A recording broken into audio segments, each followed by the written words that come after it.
Doing real business, Thursday, January 25, from the Jamaica Pegasus Hotel, 81 Knutsford Boulevard, Kingston, from 9 a.m. to 11 a.m. It will not only educate, but will facilitate the growth and development of the country, businesses, and individuals. This broadcast is brought to you by the Jamaica Stock Exchange, providing a fair, efficient, and transparent stock exchange. That's an outside broadcast doing real business from the Jamaica Stock Exchange 2024 Regional Investments and Capital Markets Conference at the Jamaica Pegasus Hotel, 81 Knutsford Boulevard, Kingston, Thursday, January 25, from 9 a.m. to 11 a.m. right here on Power 106 FM.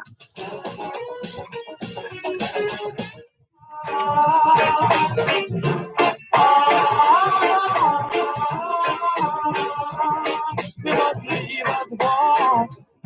Because two wrongs can never make a right. So look into the age that we're living in today, brothers. Look into the age that we're living in today, sisters. So come along, brothers, and come along, sisters.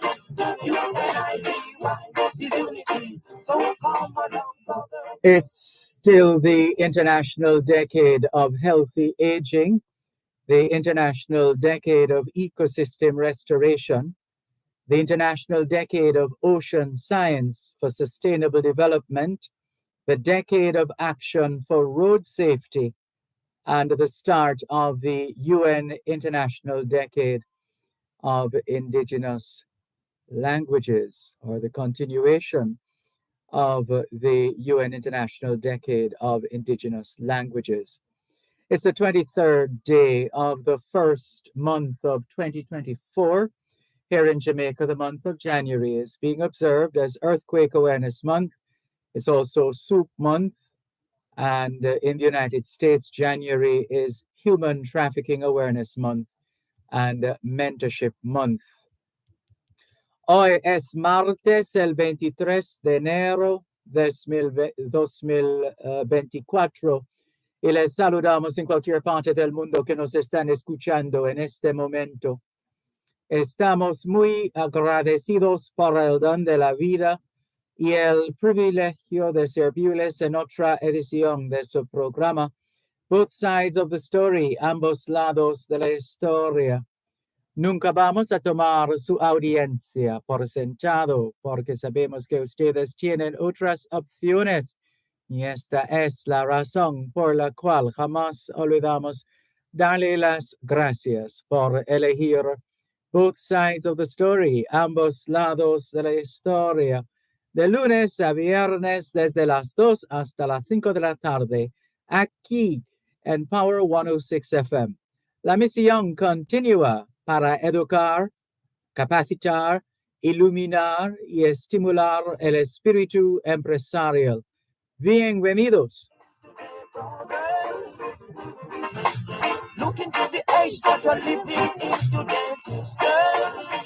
C'est mardi le 23 janvier 2024 et nous vous saluons tous qui nous écoutez où que vous soyez dans le monde.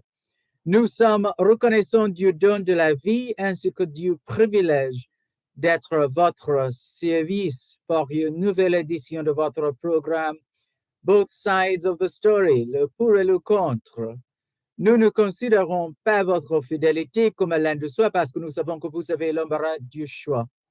C'est pourquoi nous n'oublions jamais de vous remercier de choisir d'écouter Both Sides of the Story, le pour et le contre, du lundi au vendredi de 2h à 5h de l'après-midi sur notre antenne Power 106 FM. Nous continuons notre mission d'éduquer, d'habiliter, d'éclairer et d'encourager l'esprit d'entreprise. Bienvenue.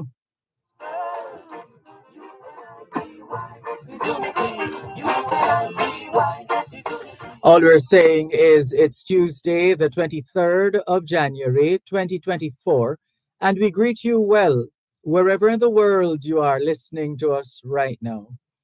We remain eternally grateful for the gift of life and the privilege to serve you on yet another edition of your program, Both Sides of the Story. We don't ever take your listenership for granted because we know you have choices. And that's why we never ever forget to remember to say thanks for choosing to listen to both sides of the story, Monday to Friday, 2 to 5, right here on Power 106 FM. The mission continues to educate, empower, enlighten, and encourage entrepreneurship. Welcome.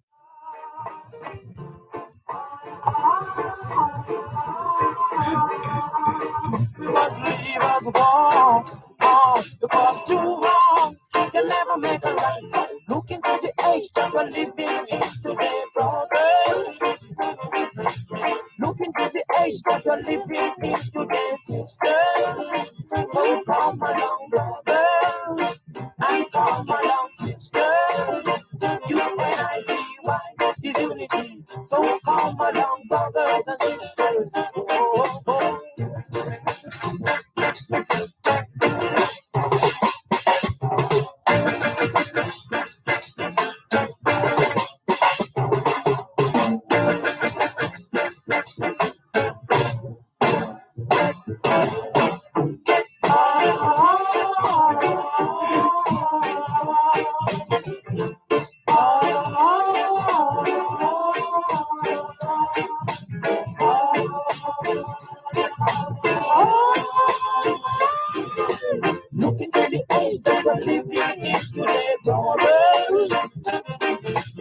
Good afternoon to those of you listening to us on 106.1, 106.3, 106.5, 106.7, and 106.9. From Moran Point to Negril Point, from the Goat Islands to Galena Point. This is Power 106 FM, serving Jamaica and the diaspora.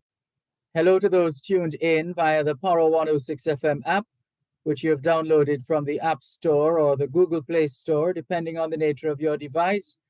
Downloading is free, listening is free, whenever, wherever. We acknowledge those who have dialed a designated number to listen to Power 106 FM from the United States and the United Kingdom. Those in the US who wish to dial a number to listen to Power 106 FM can call 631 359 8281. 631 359 8281. If you're in the United Kingdom and you wish to dial a number to listen to Power 106 FM, your number is 0330 606 0953. We're streaming live video on the Dervan Malcolm Facebook page. If you're not there yet, log on to Facebook. In the search box atop the page, type DERVAN MALCOLM, and you too will be able to not just hear but see what's happening in the studios of Power 106 FM. Let's give you a quick update on what's been happening in case you have been too busy to know or to find out or to check.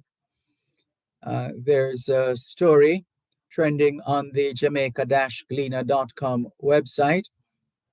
No recorded case of dengue in St. Anne. That's one of the stories trending right now. No recorded case of dengue in St. Anne. It's taking a while to upload, so we can give you a little more information on this matter. But in the meantime, it's buffering, taking a while to settle down. Yeah, that's definitely taking a while. So let's clear the text messages in the meantime. Let's look to clear the messages. Ricardo in Glengoff, St. Catherine, is bidding us safe journey. And Right, so the story is no recorded case of dengue in St. Anne since December 2023. Medical Officer of Health for St. Anne, Dr. Tamara Henry, says there has been no recorded case of dengue in the Garden Parish since last December. Addressing the recent monthly sitting of the St. Anne Municipal Corporation in St. Anne's Bay, Henry noted that as of January 10, 2023, there were 407 suspected cases of dengue, with 13 presumed and 78 confirmed.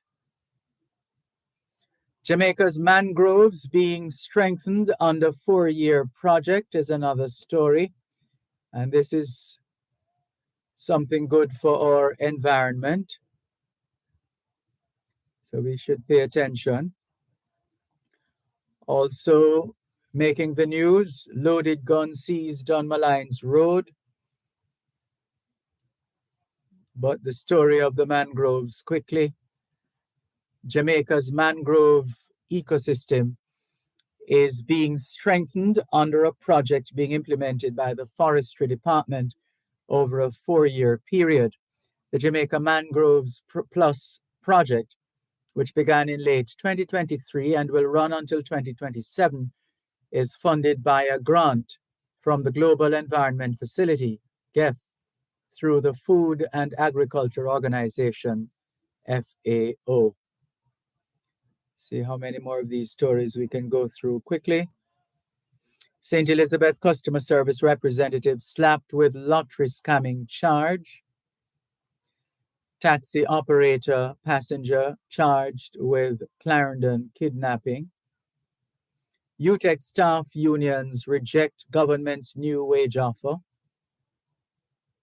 Growth and jobs technology can be used to improve staff morale is another story. And you can read on according to the subject matters that get your attention. But thank you very much for sharing with us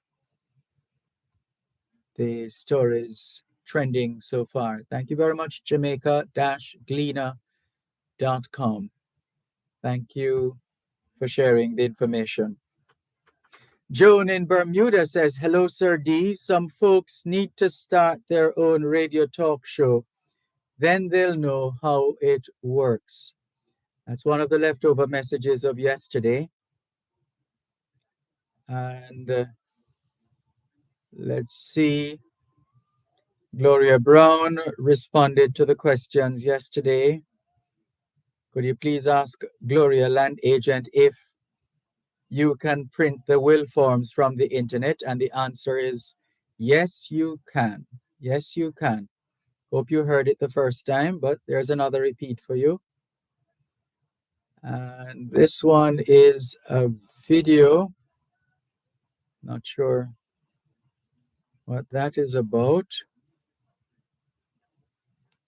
But that's another of the messages popping up. All right, we'll come back to that another time. Let's keep it moving because we have a lot of other messages to clear. And especially those that are, so let's take the break and come back.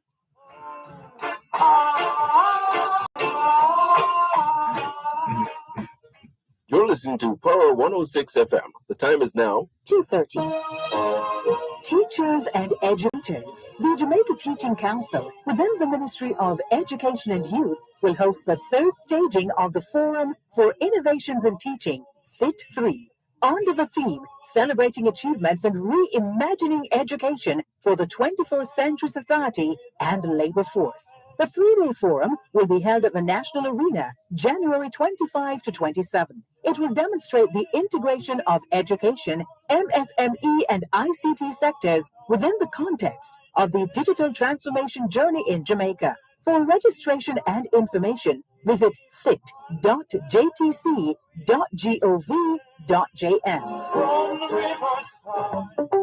Residents of Spanish Town and surrounding areas. Cumberland Medical takes care of all your general healthcare needs, including minor surgeries. Open daily, including Sundays and public holidays, 7 a.m. to 10 p.m. Cumberland Medical. FM still streaming live on the Cleaners website, go-jamaica.com, live on your smart devices all over the world. Taking your calls on 876-922-4112-5. 876-922-4112-5. The text line is the same as the WhatsApp number, 876-365-3346. 876-365-3346. Errol is saying good day. Good day to you too, Errol. Thank you very much for connecting with us here on the Jamaican Diaspora Live Online on Power 106 FM.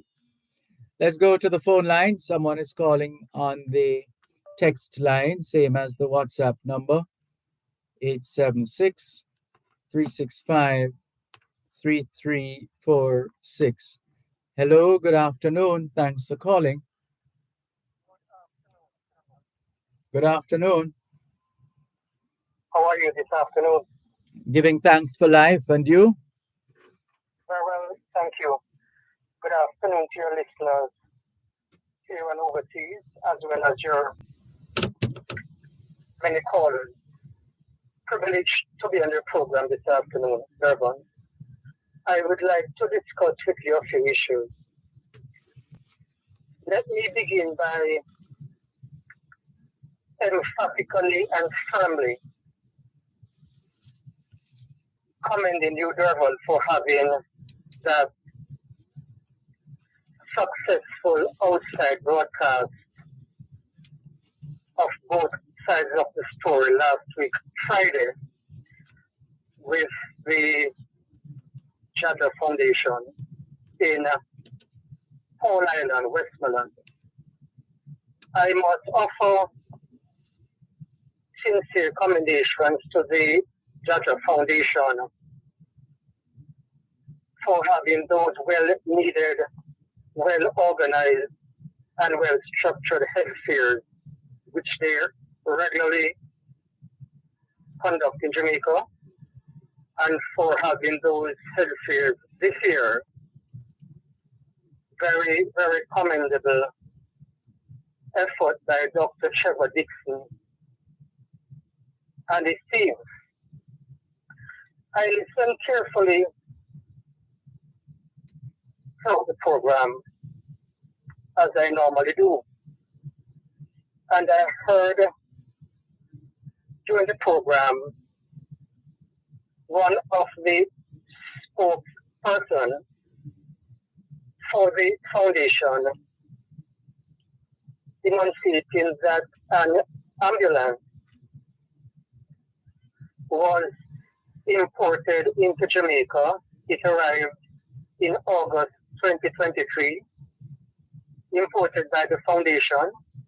It is idly sitting by at the wharf, which I think is really unacceptable, Dervan. Further, the duty that the government is charging on that ambulance exponentially high. And bearing in mind that the foundation is importing this ambulance to be donated here in Jamaica, I would have thought that the ministry would have found it important and necessary to get a duty-free waiver for that ambulance and allow Dr. Dixon to have it placed to one of the hospital facilities of his choice. As a concerned citizen, I will be writing to the Minister of Health, Dr. Tufton, urging him to see how best he can get this duty-free concession letter for that ambulance, so that it can be taken off the wharf and placed at the facility. We do not want a situation to occur where another 2 years will have passed and that ambulance is still on the walk. It is clear to me, Dervan, that protocols and procedures via policy from the Ministry of Health and Dr. Tufton needs to be implemented so that when donations such as these are imported, they can be cleared duty-free and they can be distributed to wherever they're due to go. Quite unacceptable. Mm-hmm. Yes, it's one of those subjects that we've had to be grappling with for some time now. Yes. Mm-hmm. And I have heard of other cases, medical supplies, which are brought into Jamaica by charitable organizations. And they are sitting at the airport or at the wharves for extended periods of time. So there needs to be a specific policy put into place. We see where the local government elections are due to be announced shortly. It is quite unfortunate, though, that those councillors, the 8-year service, councillors who served 8 years and over are entitled to a pension. If the local government elections were to be called by the end of February, based on the last local government elections when they were held, then 8 years would not have transpired. So all those councillors, a matter of months, would have prevented them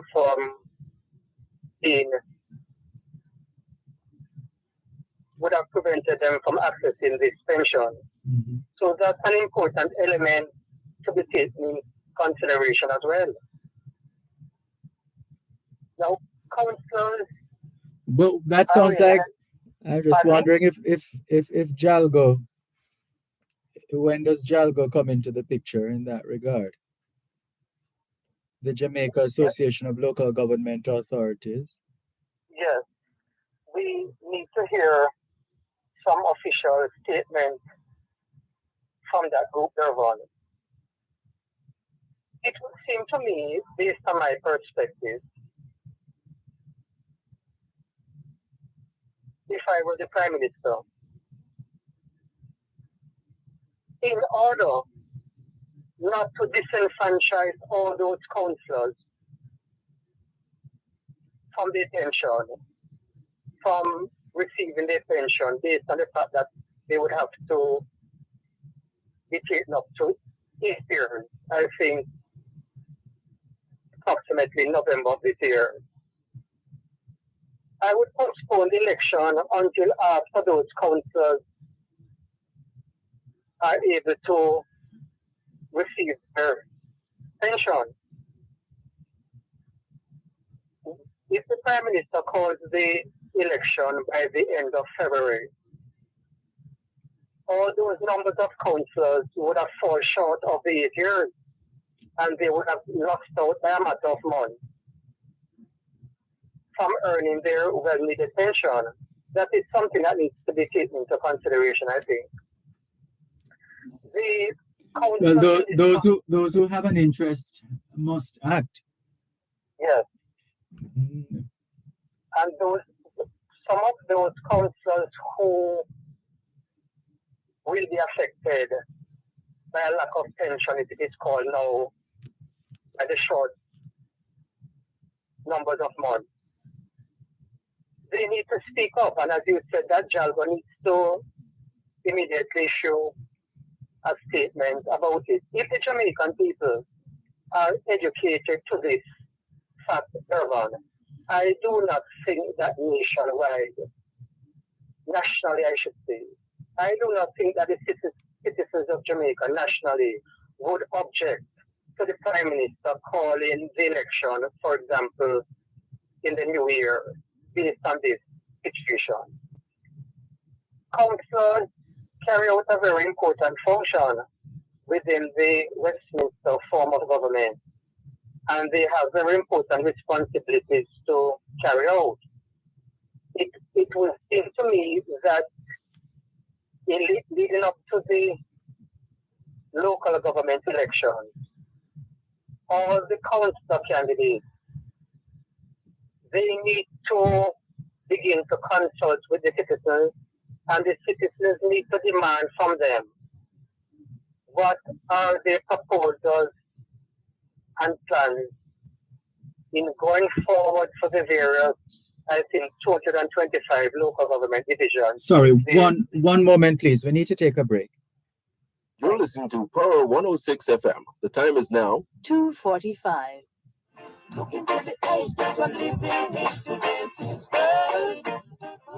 Thanks for holding. You were saying now about local government elections. Yes. Local government elections. The duties of councils are very important. They are important.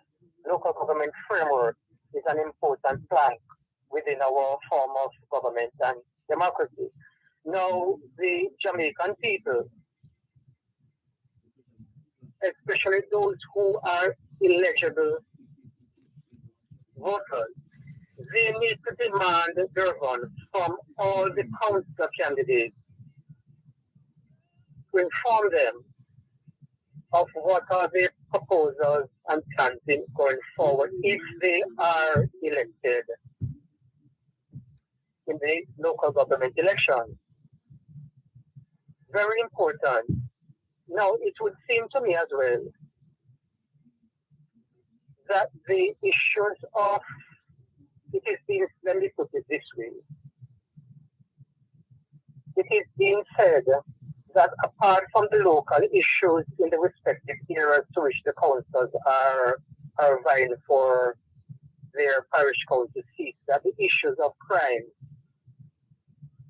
high cost of living, and rampant corruption will no doubt influence how voters vote in the upcoming election. I would tend to agree with that standpoint.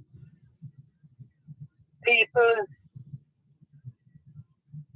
the state of the country, the high cost of living especially, which seems to be increasing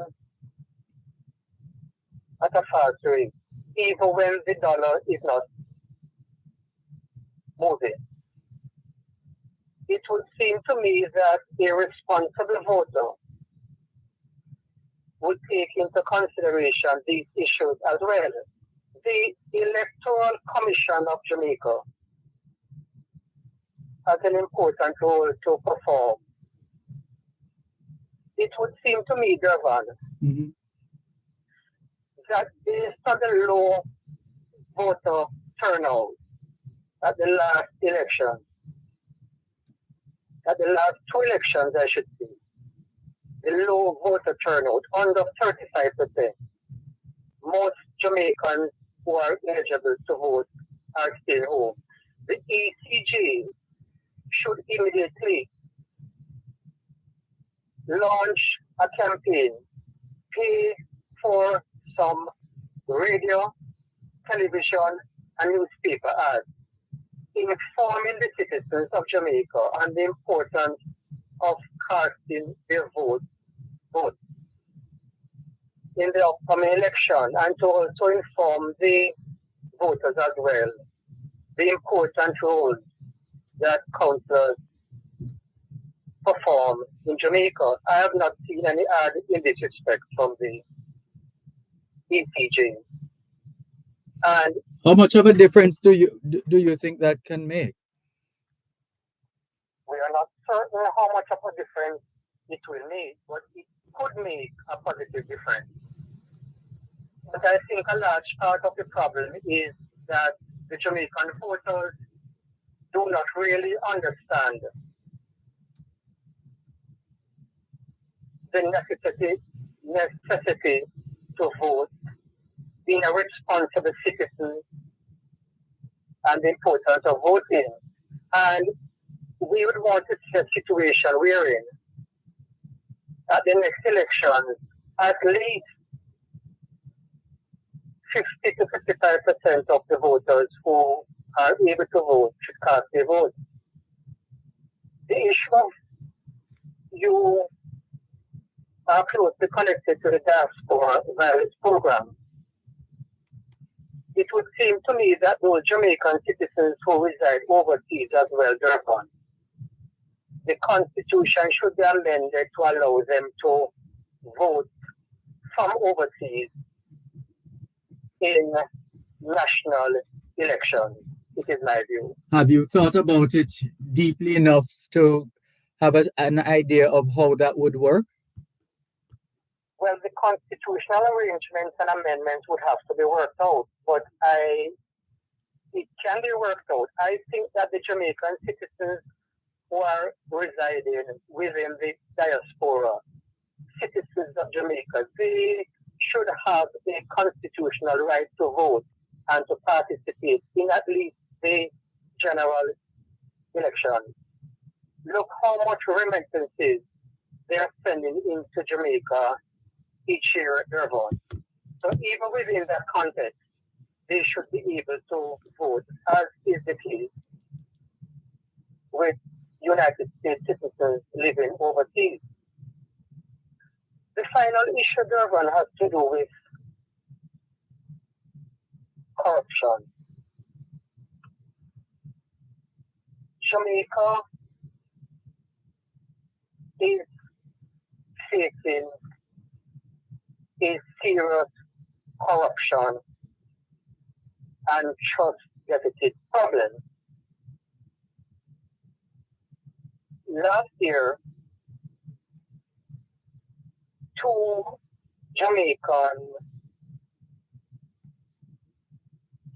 senior law enforcement agents who are of Jamaican citizenship were commissioned to do a study on the level of corruption and drug trafficking in Jamaica. They conducted the study, and the study reportedly and allegedly reported, I will frame it this way cautiously. The report found out that within the political framework currently in Jamaica, there were individuals within the political framework in Jamaica who were involved in serious organized crime, including drug trafficking. Now, it would seem to me, Dervan, that some serious investigations need to be done into this matter. If it is that persons within the political process, I won't even mention if they're elected or not, but within the political process, if they are involved in organized crime and drug trafficking, we need some serious investigations to be done into it. And I have not heard any government agency or authority indicating that this matter will be looked at. I gather that the report was presented to one agency in Jamaica and to a high-ranking politician. What we have in Jamaica today, and I've mentioned it to you before, some of the very high-ranking and serious organized criminals and drug traffickers are the very one, Dervan, who go on these public platforms, who are prominent members of prominent organizations of Jamaica, and they comment against organized crime and drug trafficking. And they are the very ones who are bringing in the drugs and the guns into Jamaica. You, and I say this quite respectfully at all times, you're of the view that no one is untouchable in Jamaica. But that is not so, Dervan.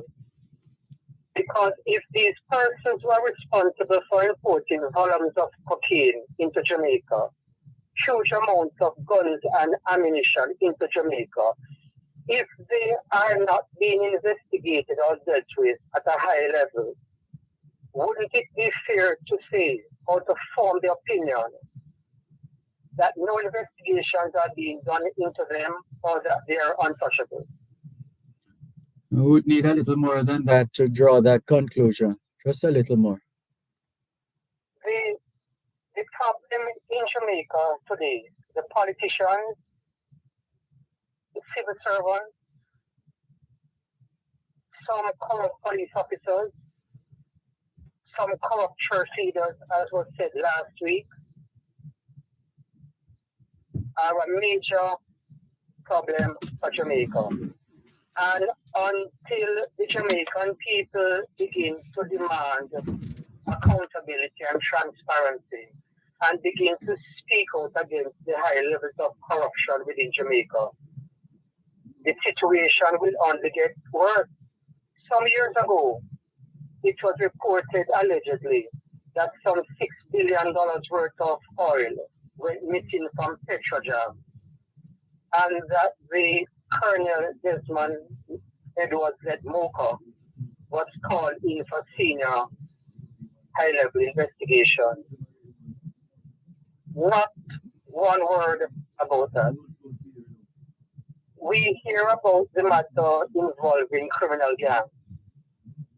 As far as I'm concerned, Dervan,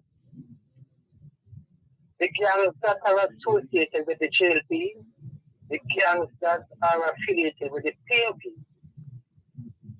all of them must be investigated.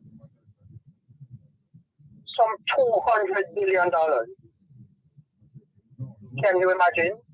Some $200 billion is being lost due to governmental corruption, allegedly, each week. In going forward, the Jamaican people have to take a stand. They have to support Greg Christie and the Integrity Commission. And unless they demand accountability and this corruption is cleaned up in Jamaica, the country will continue to rot in corruption, getting worse until it is dealt with. Thank you so much, Dervan, for taking my call. Have a great afternoon to you, to your callers, to the team, and to the listeners. Thank you so much. Thank you too. Thanks for calling, and all the very best. Thank you. Bye-bye. Take care. This is your program, Both Sides of the Story, Poro 106 FM, still streaming live on the Gleaners website, go-jamaica.com, live on your smart devices all over the world, and taking your calls on 876-922-4112-5, 876-922-4112-5. And coming up this afternoon as well, being a Tuesday, coming up at 3:30 this afternoon, it will be time for Safety Speaks, brought to you by Grinnell's Driving School, and we look forward to this afternoon's episode. In the meantime, let's continue with more on your program, Both Sides of the Story, Poro 106 FM, still streaming live on the Gleaners website, go-jamaica.com, live on your smart devices all over the world, taking your calls on 876-922-4112-5, 876-922-4112-5. The text line is the same as the WhatsApp number, which means you can not only send us your text messages, your WhatsApp messages, your voice notes, but you can call us on WhatsApp as well. That number is 876-365-3346, 876-365-3346. Here are some messages. Orinthia Campbell says, good morning. Well, it's afternoon here in Jamaica. Well, thank you for the greeting. Orinthia Campbell, good afternoon to you. God's blessings always to you too. Thank you for your message and all the very best. Paul says, Mr. Malcolm, please send condolences to the Wallace family in Retreat District, Brownstown, St. Anne. My father, Leonard Wallace, passed away earlier today on this my birthday. He was 90 years old as of December last year. Thanks. Our condolences to you and your family, the Wallace family in Retreat District, Brownstown, St. Anne. Terribly sorry to hear of the passing of your father, Leonard Wallace, who passed away earlier today. Condolences, sincerest condolences. Cherry Henry says, have a blessed afternoon, Mr. Dervan and listeners. To you too, Cherry Henry. Thank you. Thank you very much. And Ricardo in Glengoff, St. Catherine is sharing his thoughts as usual. Hubert Fowlin says, a very pleasant good afternoon to both sides of the story, Mr. Dervan, Malcolm, and Power 106 FM listening audience. Thank you, Hubert Fowlin, for staying in touch with us. Good to have you on board. Faye Weller says, blessed afternoon, Mr. Dervan and faithful listeners. I'm here listening. Very interesting program, as always. Thank you very much, Faye Weller. Jeannie Chambers, good afternoon to you. Rani Bell, good afternoon. Good day, blessings to you too. Nicola in Central Jamaica, good afternoon. Thanks for tuning in. Good to have you on board. And the program continues here on Power 106 FM. Let's see who else is messaging us. Looks like a couple of phones are going at the same time, or is it one? Let's see. Let's see how it goes. All right, so a couple of messages. Ricardo sending his usual shout out, but we need to take the break. Contractors, developers, and small builders. Contact Coast to Coast Group of Companies for high-quality concrete products. The time by Coast to Coast Group of Companies is 3:02 on Power 106. It's a new year with new savings. Get ready to renovate your space at Home and Things. Enjoy up to 50% off select items, unbeatable prices on porcelain, ceramic, and mosaic tiles. Extra specials on Spanish tiles, bathroom fixtures, faucets, windows and doors, beautiful lighting, home decor, and lots of new arrivals. There's no better time to create that new look. Enjoy New Year savings at Home and Things. Old Hope Road and Constant Spring Road. Jamaica builds with Home and Things. As part of the recognition and celebration of excellence in the teaching profession in Jamaica, the Jamaica Teaching Council of the Ministry of Education and Youth is hosting its third staging of the National Forum for Innovations in Teaching, Fit Free, from January 25 to 27 under the theme Celebrating Achievements and Reimagining Education for the 21st Century Society and Labor Force. Join Power 106 FM for a live outside broadcast of Power Talk on Thursday, January 25 from the National Arena, Independence Park, Kingston from 11 a.m. to 2 p.m.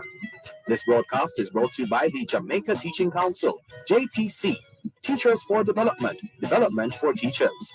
That's an outside broadcast of Power Talk from the Jamaica Teaching Council's Forums for Innovations in Teaching, Fit Free, at the National Arena, Independence Park, Kingston from 11 a.m. to 2 p.m. right here on Power 106 FM.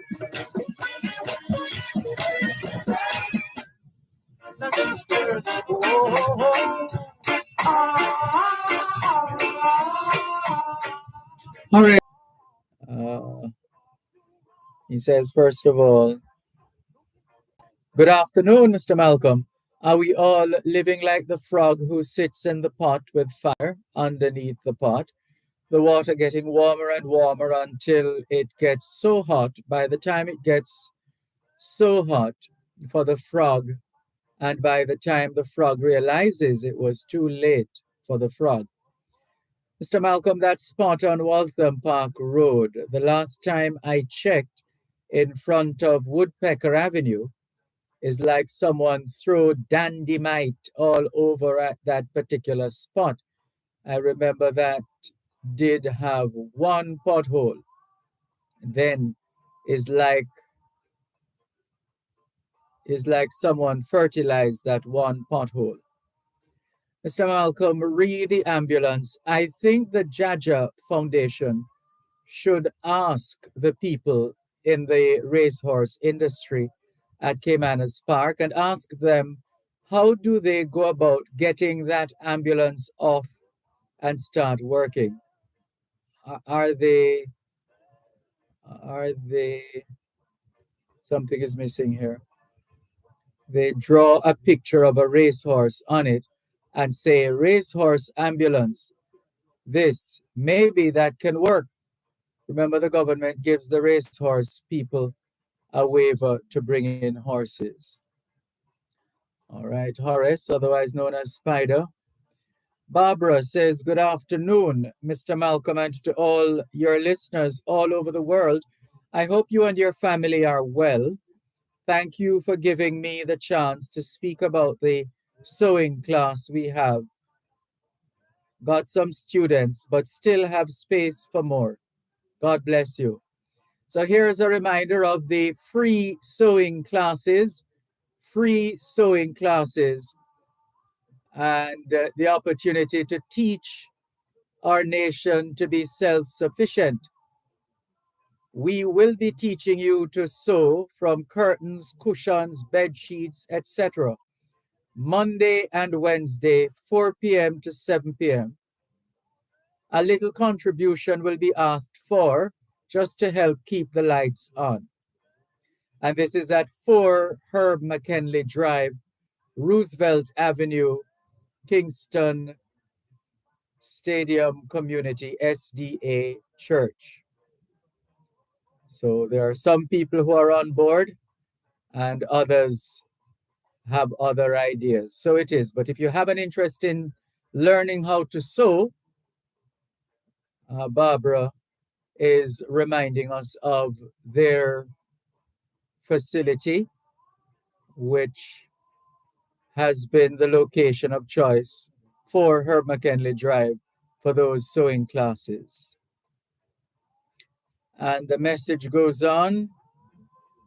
Yeah, I think we read that one already. This one says, good day, Dervan. We need an educated population so that we can dissect the rubbish that these people in high places try to put down our throats. We need to be able to do critical thinking. The higher ups think most of us are stupid.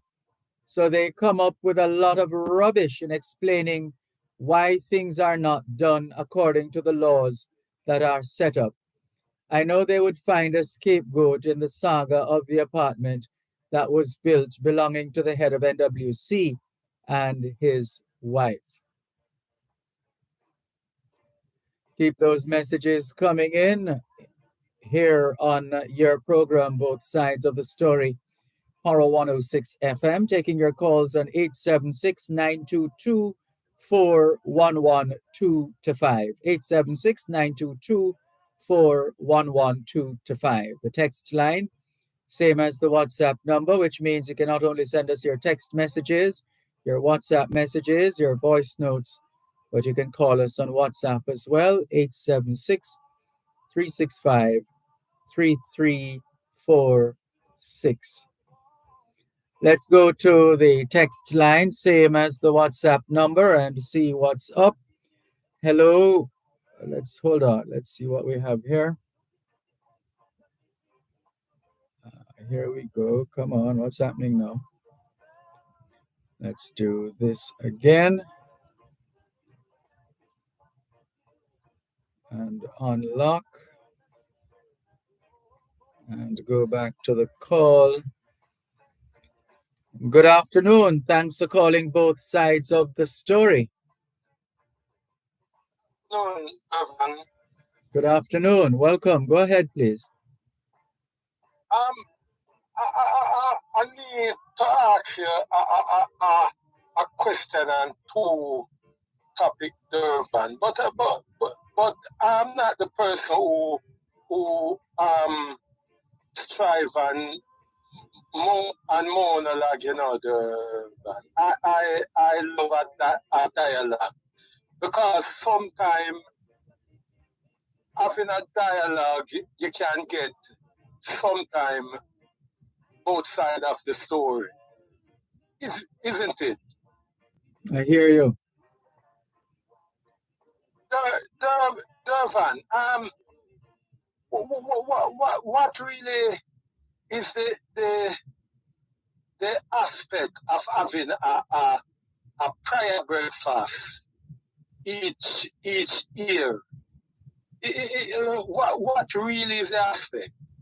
I don't know if you have a different concept of it as a person in your position. So I'll just listen to you as a person with a high knowledge of the society. Well, we live in a democratic, pluralistic society, which means we're not all the same. We're not homogenous. We're not all the same.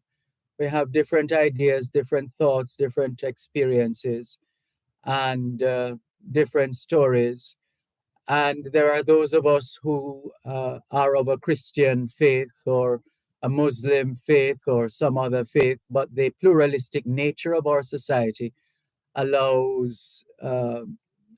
individuals from various backgrounds to coexist, and it's just one of those things. That's what it is. I can't say anything beyond that. It's pretty straightforward.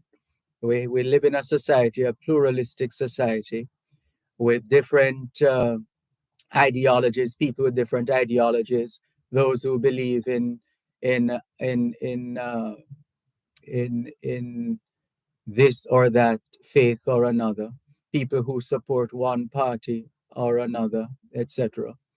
It's a test as to how we're able to coexist and cohabitate and maintain our respective positions, whether our faith or other beliefs and belief systems.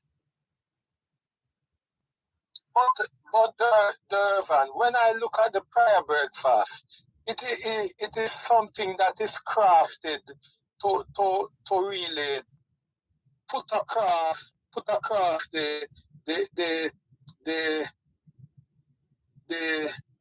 the type of people that rule in our country. And I'm saying that the church, the private sector, the ruling party, and the opposition is not only the only set of person living in this country.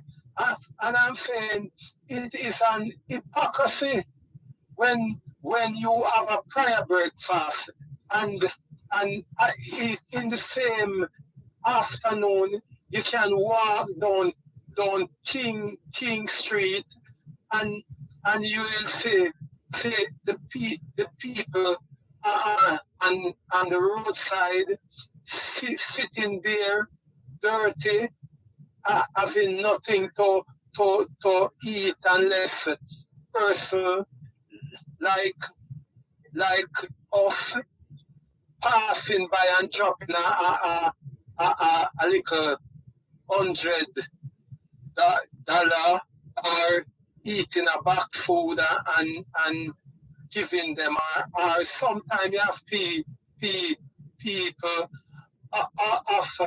of even the inner city cook and bring it to, give it to them, and you have the people who are on top of the food chain having this prayer breakfast, giving thanks to God for this nation to stop crime.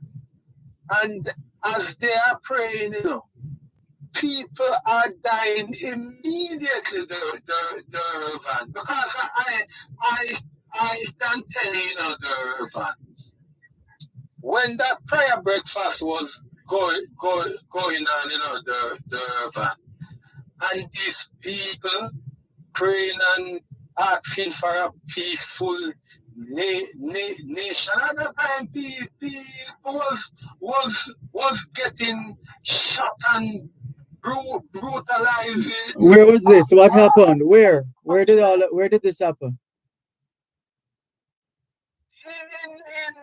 In Spanish Town and hold a moment, please. One moment.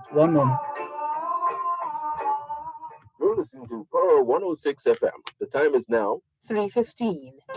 The Auto World. It's the only program on Jamaican radio dedicated to the world of automobile. It's the Auto World with Shelley and McLagan. Get news and reviews relating to vehicles and automotive technology. Learn the ins and outs of mechanical operation. Find out about the various stakeholders in the local and international automotive sectors. From auto finance to road safety to motorcycles, the Auto World is your one-stop shop for everything auto. That's the Auto World with Shelley and McLagan. Weekdays at 5:15 p.m. on Power 106 FM and the Power 106 FM app.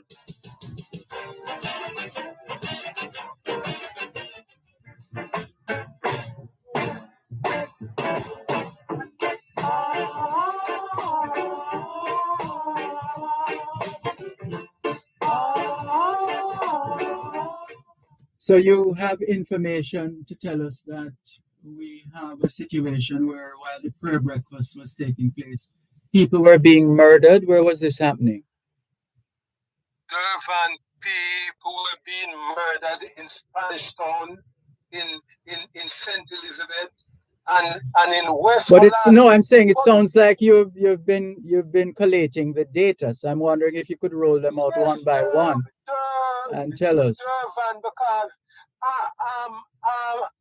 I'm a person, that on the first night, I am one of the person, who was sending out things, say we don't need no gunshot to fire and watch night, and we are asking each community to refrain from gun saluting and watch night, and it worked. So what worked? What worked? Yes, I'm asking you, what worked? What worked? It worked. What worked? What? No gun salute and watch night.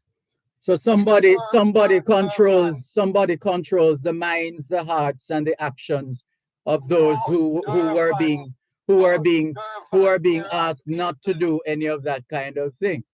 Somebody else is controlling them. People in the inner city. Dervan, listen, Dervan. There are people in the inner city that people regard as elders. Remember that word, Dervan. There are people in the inner city that people regard as elders, and when people hear the voice of those persons, them say yes. We have to respect them, man, because them man the voice every. So can you help us then? It sounds like you're in an excellent position to help us to get through those who continue to perpetrate criminal activity in this country. No, Dervan. So Dervan, if somebody in the inner city can ask the people in the inner city to don't fire no shot and watch night. It means we're condoning criminality. No, Dervan, So if the pastors and the politicians can in time like now, Dervan, let's shut our firing now in places in Dervan, because we all know that when election call, most of the guns have to put at rest. We all know that Dervan, and it sounds like a corrupt country to me. Sounds like a corrupt country to me. Sounds like a corrupt country. Dervan.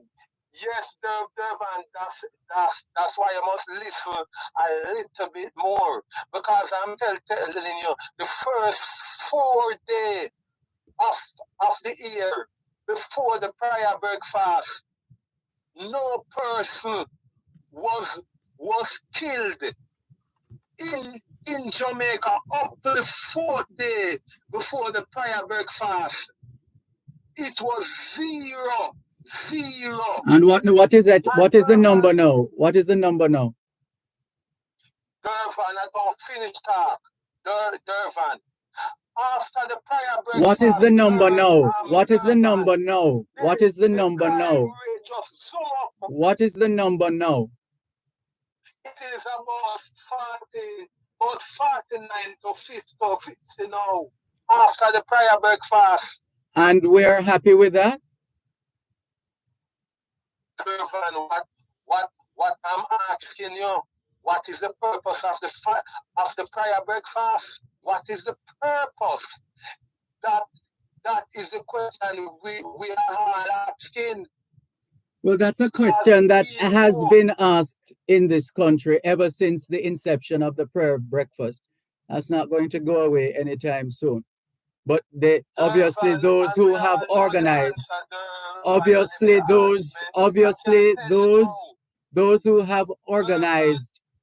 who have organized the prayer breakfast over the years, they have a set procedure that is aimed at giving thanks at the start of a new year, etc., etc. And these are people of faith. And so this, what are you saying? Wrong, Dervan, wrong, Dervan. The people who are on top of this prayer breakfast is to show we, the Jamaican people, that we are in charge of this country. We are in charge of this country. It's organized by the church in conjunction with the private sector. Come on, man, stop the shouting. The church in conjunction with the private sector and the state. So it's government, private sector, and the church. It's a reminder to show them that we are in charge of this country. It is just a moment of frolicking that we call the shots in this country. Literally and figuratively, wouldn't you say? Yes, Dervan. It is a reminder to tell us that we are the person on top of the food chain. That is the reminder, Dervan. Who is that? What do you regard as the food chain? The food chain is the packing order in which the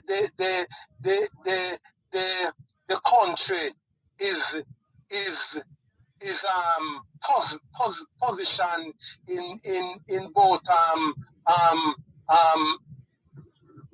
riches and the person who call the shots in this country. The persons who call the shots in this country. And who are the persons who call the shots in the country? And I must remind you again, Dervan, the church, the politicians, the police, and the private sector. The 4 P's. We have talked about that already, Dervan. And I told you that anytime. Stop the screaming. Stop the screaming. Stop the screaming. Stop the screaming. You don't need to scream. You're just. You don't need to scream. Dervan. Because the reason why I asked for a dialogue, is because I was listening to you and the gentleman yesterday, and I see where Dervan came screaming and telling us about how his mother grew him and the lesson that this gentleman teaches him how to behave himself on radio. So I'm not really shouting another. Very funny. Very funny. Very clever. Very funny. And I learned my style from this school situated at 112 Reddings Road. And I know that you know that address too. I don't know a school at 112 Reddings Road. Check the directory again and come back. Wheel and come again. 112. There's no 112 that represents any institution, like as far as I know. Yeah. With that great motto, the utmost for the eyes. So it's 61 Red Hills Road. 61 Red Hills Road.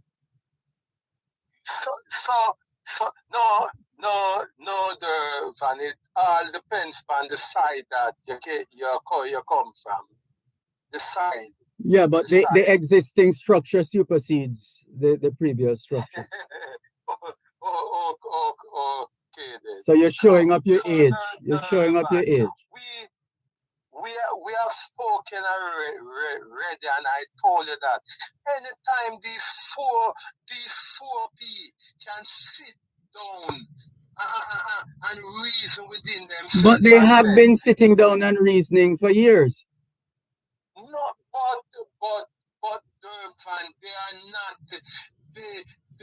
are not righteous within themselves, Dervan. Okay. These four P's are not righteous within themselves.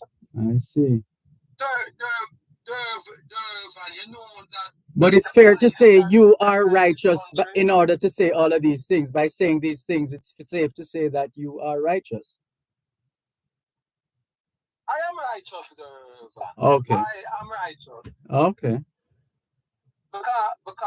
Because Dervan, the way to be righteous is for me to abide by the law, respect the constitution of this country, and look out for the person who cannot afford to feed themselves. And we know, Dervan, that most of these politicians hardly come out of their pocket.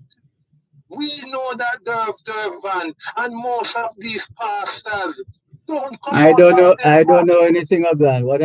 Had I that kind of information, I'd be happy to take it to Crime Stop. No. What I mean, Dervan, that don't come out of their pocket.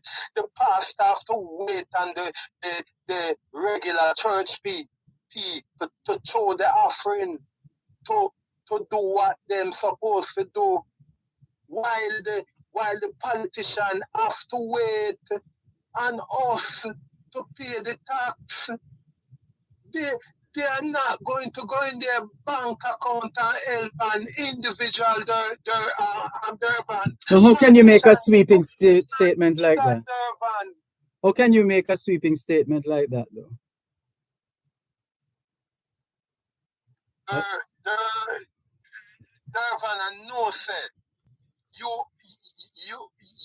is a person who don't come out of a home that is shaped by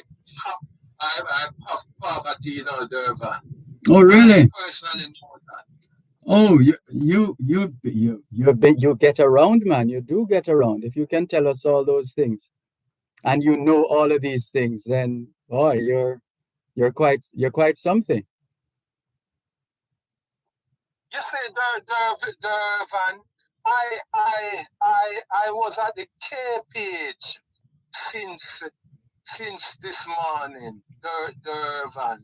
Look, and sorry, just a moment. Looks like we're gonna have to take this another time because we have Safety Speaks, the safety feature from Grinnell's driving school that is scheduled for 3:30 this afternoon. Give me 2 minutes, Dervan. No, it's a sponsored segment. It's a sponsored segment. It's a sponsored segment. It's a sponsored segment. So if we can do it later, we do it later. But we can't just. It's a sponsored segment. Okay? Okay. All right. Thanks for the call. Take care. Help us protect Jamaica's borders. Tell us about any illegal guns coming through customs controlled areas. Call Crime Stop at 311. The time by the Jamaica Customs Agency is 3:30. Welcome to the new dimension in eye care, the Optical Zone, offering exceptionally comfortable eyewear. We fill prescriptions and do eye examinations. This complete optical store is conveniently located at Shop 14, York Plaza, Halfway Tree. Telephone 929-8656. The Optical Zone, providing vision for life.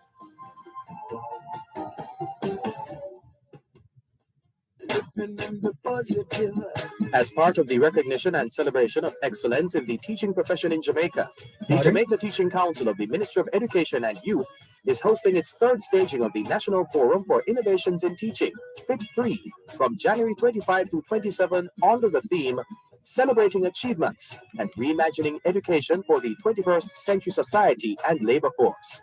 Join Power 106 FM for a live outside broadcast of Power Talk on Thursday, January 25 from the National Arena, Independence Park, Kingston from 11 a.m. to 2 p.m.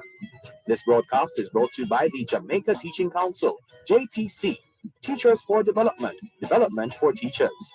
That's an outside broadcast of Power Talk from the Jamaica Teaching Council's Forums for Innovations in Teaching, FIT 3, at the National Arena, Independence Park, Kingston from 11 a.m. to 2 p.m. right here on Power 106 FM.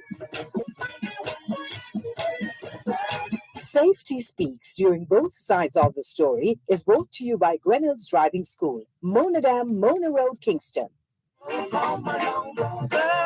Seth, right? Seth.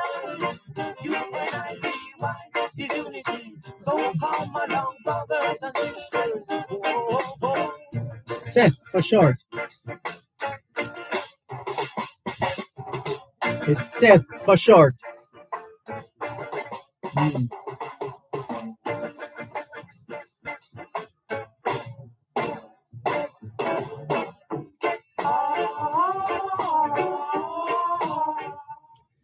It is a Tuesday afternoon just after 3:30, and that means time for Safety Speaks, brought to you by our friends at Grinnell's Driving School. And joining us this afternoon is Seth Grinnell. He is going to be speaking with us on the topic of forklift safety and certification. Seth, good afternoon to you. How are you? Good afternoon, Dervan. I am well. There's a flu bug trying to get me, but I am stronger than he is. All right.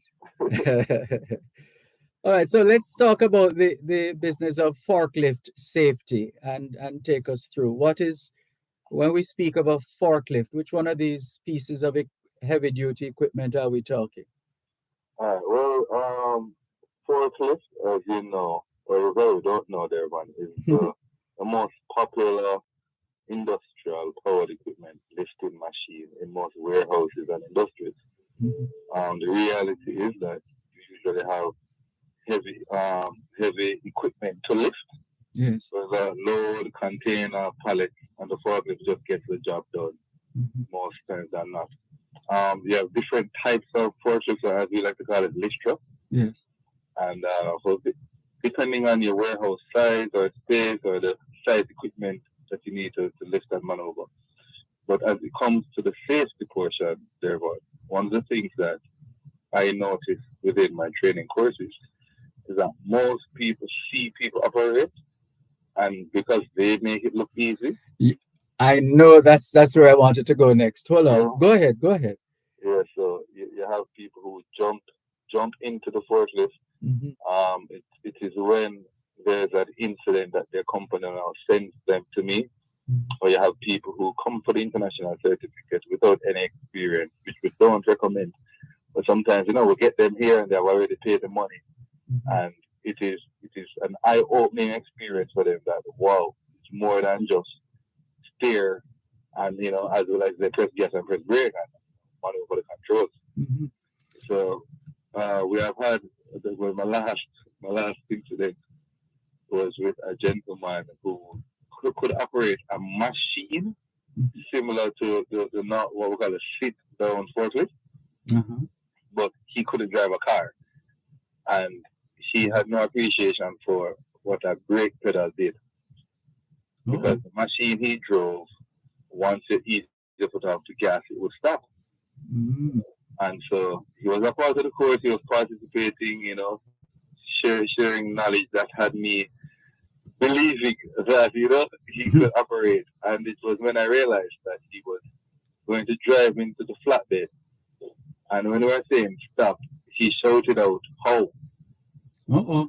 Granted, we went through the theoretical portion. But yeah, he completely was oblivious. And you realize if someone like that, speaks in the organization, I say, yeah, man, all right, here what Papa. Just help me out and move that for me. You realize you might be in trouble. And that's why we definitely recommend some sort of certification. Sorry, go ahead. Now, I say some sort of certification, just so you know that this person has been trained to a certain level, even if it's a basic foundational level. Yeah, no, this is key because we do have, they're quite popular. The forklifts are quite popular, not just here in Jamaica, but all over the world. They're handy. They appear to be easy to maneuver, easy to operate. But as we're learning this afternoon as well, it's not as easy as how some people think. You look at it and you think, hey, it looks so cute and it looks easy, until you realize your shortcomings in handling such a machinery. Yeah, and apart from the competence, because that's what I like to call it. So you have the skill set to maneuver the forklift. A lot of times what we then realize is that the safe way to operate is missing. So there's usually a divide between skill and safety. People we get here off the road that want to learn, want to get the certificate for a potential job here or abroad, they usually have safety, but not as much experience. When we get people now from various companies that have a wealth of experience, it is the hardest thing to then develop safe habits in that organization or that person. There are some companies that have contacted me because they have lost millions of dollars from people who can operate. But it's just that the risk factor is great when people rush, speed, and most people are trying to get the delivery of the material done quickly. And we know haste make waste usually, and the same thing, the forklift, if it bores a bag of material, whether it be cement, syrup, dog food, that's wastage. Yeah. And it starts to add up. One of my regular phone calls is from someone who owns a tiling company. And tiles delicate. Yes. When you don't do nothing, you open it up, you have broken pieces in there. So you want to how you carry and deliver such material is important. Yes. We in Jamaica are, very active when it comes to safety. So you'll find that it is when the cost starts to pile up, and it is the operator of the forklift that's contributing to that. Then they say, no, man, somewhere wrong, man. Never get certified and let them do the thing properly. And so, additionally, Dervan, if people use the forklift and Most times, the normal ones you see in Price Mart, Mega Mart, lumber and hardware stores, they're smaller than your car. Right. But they are much, much, much heavier than your car. Mm-hmm. And because of the weight of the forklift, as any little bounce the forklift bounce you, there's great damage. And that's what you don't. Yeah, man, great damage, man. You don't want to physically be hit by a forklift. If there's not great damage, then you're fortunate more than most. Okay. But every year, the National Safety Council has a statistic that industrial incidents relating to forklifts take life. Okay. Yeah. So what we do at Grinnell's is train, meaning from scratch, mm-hmm. or from a little experience, or if you want to just ensure that you know what you should do. Yes. So that basic training will offer 2 kinds of certificates, which is the local and international certificate. So the local certificate is basically one that speaks to your competency. Mm-hmm. The international certificate is the one that says that you are a professional forklift, or let me be specific, lift truck operator. This is the one that if you are planning to travel, migrate, yes, that's the one that's readily acceptable. You don't need a phone call from me to tell anybody that yes, I'm good to go. The certificate will speak on my behalf and on your behalf. Mm-hmm. Yeah. So we have also found an increase there, yes, where insurance companies want the employees mm-hmm. of forklifts to be certified, or they won't be insured. Oh, they're onto something now. Yeah, man. So Mm-hmm. that's where I found that a lot of companies reaching out to me and saying, we have, 3 locations over the island. Mm-hmm. Can you train these people for us? Can you certify these people for us? Because sadly, incidents almost always take place, and you have found that the company has no insurance to cover the damages. Somebody's got to be paying out of pocket, etc. So yeah, which is, I'm not cry. That's good for business. That's good for business. Yes. But you don't want, because we're all about incident prevention. Mm-hmm.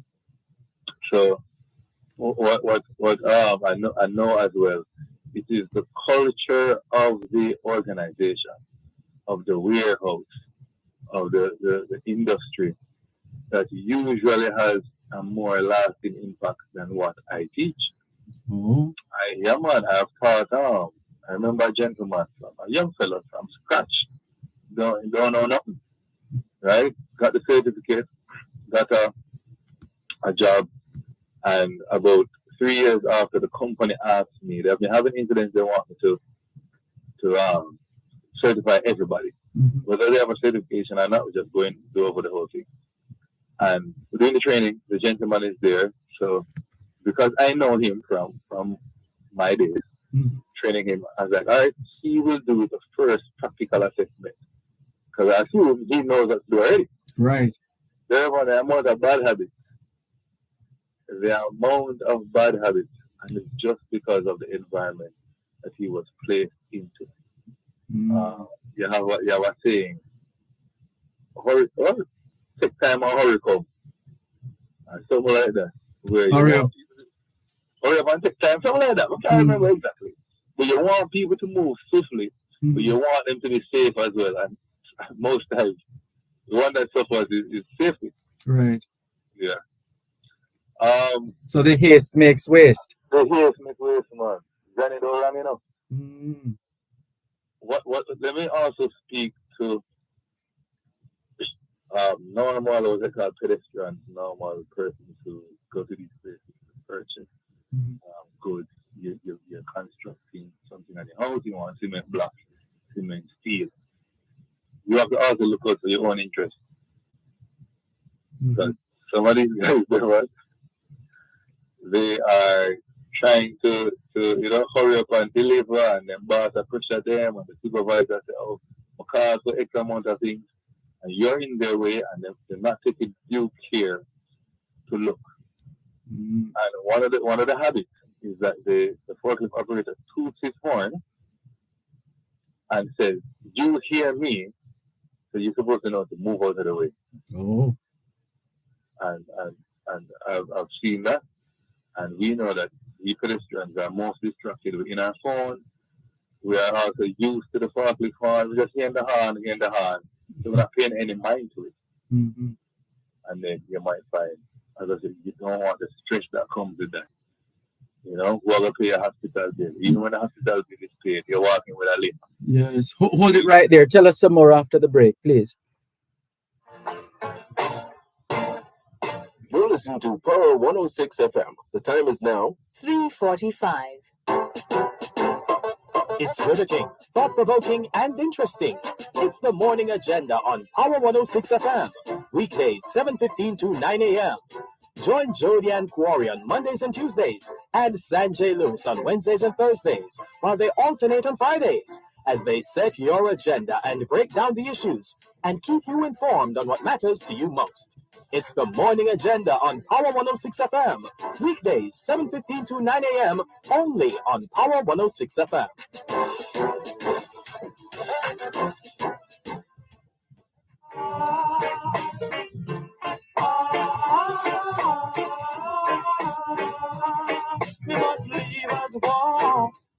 Thanks a lot for staying with us here on your program, Both Sides of the Story. We're in the very significant segment of the program, which is all about safety, and it's called Safety Speaks, and it's a feature by Grinnell's Driving School, and Seth Grinnell is on with us this afternoon, and he's been introducing us to the forklift and what we need to be mindful of when we have anything at all to do with the forklift in the workspace or otherwise.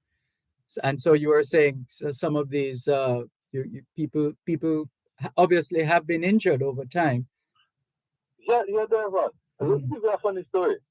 I had a brethren, and I remember he reached out to me and asked me if there's any opportunity for, I work at Grinnell's. I'm thinking I work about in between jobs. I'll talk to the boss. When I go to the nooks and the crooks, we're dialogue, and he tell me why he left the work. He was working at a furniture company, and the forklift operator was going on lunch, and him asked the forklift operator if he can test out the forklift. Last day I work, can lift down and cut down. Yeah, man, well, for those listening or those who are unaware, one of the unique things with the forklift is that it's a rear wheel steer. So the back of the forklift will swing. So those who drive motor car, we know if they will turn the wheel to the left, the front of the vehicle go in that direction. It's the front that turns. So the forklift rear wheel swing, and not only is it a rear wheel swing, but it swings very tightly, and if you want to call it violently, it just starts to go around. So you make a 360 before you know. And so that's one of the things that, for competency, you have to be able to maneuver the forklift in tight spaces and control the forklift. Well, my brethren wasn't able to do that, and thankfully, there wasn't too much damage for the person, but he was let go forthwith. And a lot of people, as I say and I repeat, see people operating, and in Jamaica I would say, look like a one tree. Easy thing. And they will tell you, he's not the man who operate, and he operate for 10 years. So, yeah, man, brother, jump in and say, Michelle, you can leave here, press the gas, press the brake. You're good, man, go on. Yeah, man, I'm going to bust the youth, man. I bust the youth. I won't lie. Some of the youth learn quickly. They can adapt. You see somebody other youth, Dervan, I tell you, they need formal training and the guidance from my supervision. All right, there's no bossing. Yeah, I've seen it. Point to make. I mentioned it earlier about the certification. Yes. For those, because I know people are always trying to quote unquote get better, find better life, and to grow the diaspora there, man. And you know, when they migrate to the United States or Canada, which is very popular, even in England, this is what I call, you know, a plan B. Let's say your aim is not to be a forklift operator, but before you get yourself on your feet or you get what you want, this can always be something that can put food on your table, contribute to whatever you're trying to do to sustain yourself. One of the beauties is that when it comes to forklift operating, truck and trailer drivers, there seems to always be a shortage in the three places I mentioned. Yes. North America, England, Canada. True. So I remember I did a training for another hardware company. One of the young persons came to me specifically and said, "Sir, the company will keep the certificate. Can I pay for a reprint?" So, you know, pay for a reprint, and a month after, I get a call on WhatsApp. It's like, "Sir, that's a big deal." So I said, "Well, I was in there, Canada, and got the interview and show the person the certificate, and the person said, 'Where you get this?' And I say, 'No, do it with Grenades in Jamaica.' And he said, the next thing no one asking is, when it can start? Because the certificate, both, and because everybody, you know, say, I teach it, but it's not Grenades certificate. You get me? It is the international company that allow us as an agent in Jamaica to do the training and the certifying on their behalf. When you go to these countries, especially those that are under OSHA guidelines. OSHA, that's the occupational health, right. Health administration, which is a big deal, right? So when I say, you did the certificate aligned with OSHA, I mean, OSHA, put money in that name, aligned with OSHA. And then I was like, yeah, when can it start? Because I tell my I don't call them students, but my participants in my courses, that the certificate speaks to how you are as an operator. It's not just a man who works in vehicles. People believe that there's a level of professionalism to what you are going to do, to how you operate, to the due care you take of the machine, and the safe way that you try to execute your task. And that's what people want, especially when we don't want to be overrun with losses, with costs that we don't have to incur, with medical expenses, with, you know, over there, the lawsuit thing is huge. In Jamaica, I really have so strongly. But yeah, when incidents occur, when a forklift man bones down somebody in, let's say, Best Buy or Staples, the money have to go run, you know. Because the company now we have to pay for those damages, right? And so they want to ensure that you won't cost them, and hence you shall do everything to be a professional operator. Sorry. So go ahead. Yeah, I was going to ask, what's the level of interest like? Is it growing? Has it tapered off? What kind of support or interest have you been noticing in this area? Yeah, man. Let me tell you when there was an increase, ironically, there, during Corona. Okay. During Corona, when a lot of organizations closed or you know, I think there was some like temporary redundancy that was going on, / permanent redundancy, some downsizing, some people that, you know, people were, let's call it, helping out. You couldn't help them more because of the crunch. Right. And so we had a lot of young men that really never had much to their name apart from the CXCs that they might have left school with.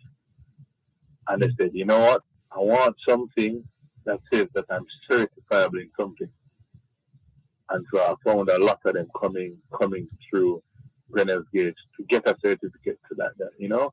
When I applying for a job, I have a certificate and I have my little CXCs. And it was very humbling at that time, you know, Dervan. I want to tell you, there are some people that the job let them off and gave them a little money. And I promise you, they came and they used that little money for lessons and the certificate. I know 2 people came from St. Thomas and they come with the exact money and for the 2 days, right? Because that's 2. Well, I'll explain on that after. And then say, sir, if my fail, can't go back to St. Thomas, you know, because I need a certificate. I'm on a bus fare to come back at home. What? Yeah, man. But the man them say them not a bus fare to come back at home. So, sir, we're going to stay here, so, and you have to put you up. And I was like, wow.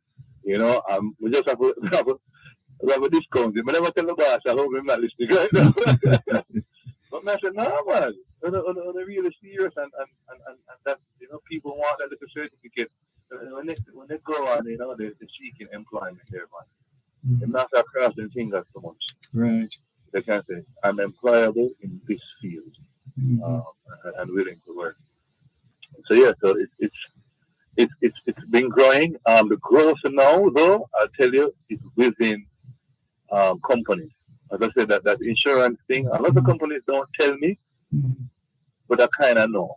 Right. I kind of know. So yeah, within the companies, people want to be trained. There are losses, and I don't want to call in the company name, but you have some companies that are safety priority. Whether there's an incident or not, everyone needs to be trained. Everyone needs to be held up to a certain standard. And go ahead. Are there particular elements that our Jamaican job seekers need to be mindful of, for example, with respect to acquiring the skills to operate these forklifts, and then to carry with them to Canada, USA, UK the skills they have learned, the know-how that they would have garnered. How is that? What's that traffic like? Or what's that traffic like? Sorry, repeat the first part. I think I lost you there a little bit. Right. So the fact that Jamaican job seekers are able to, well, they recognize the value in operating a forklift. Okay. And so what they do is that they get training.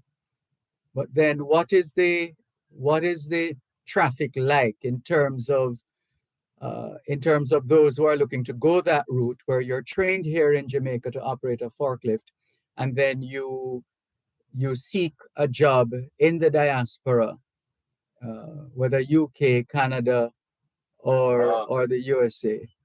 Okay. It's pretty big, you know. Like once somebody migrated, somebody migrating or is on the horizon, they usually find me.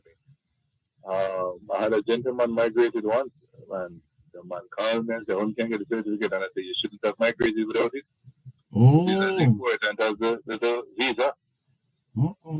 Yeah, because Dervan, I mean, we can say I'm 99% accurate on this one. You're going to get a job. Guaranteed. Yeah, man. You get a job. You get a job, man. Yeah, and I mean, most of us are aware that the pay is a little better there than on local side. Right. Right? I mean, you can be an operator, have a family, kids, get a house and stuff. Yeah. It is there. So if you're looking to migrate, and I say it can't hurt.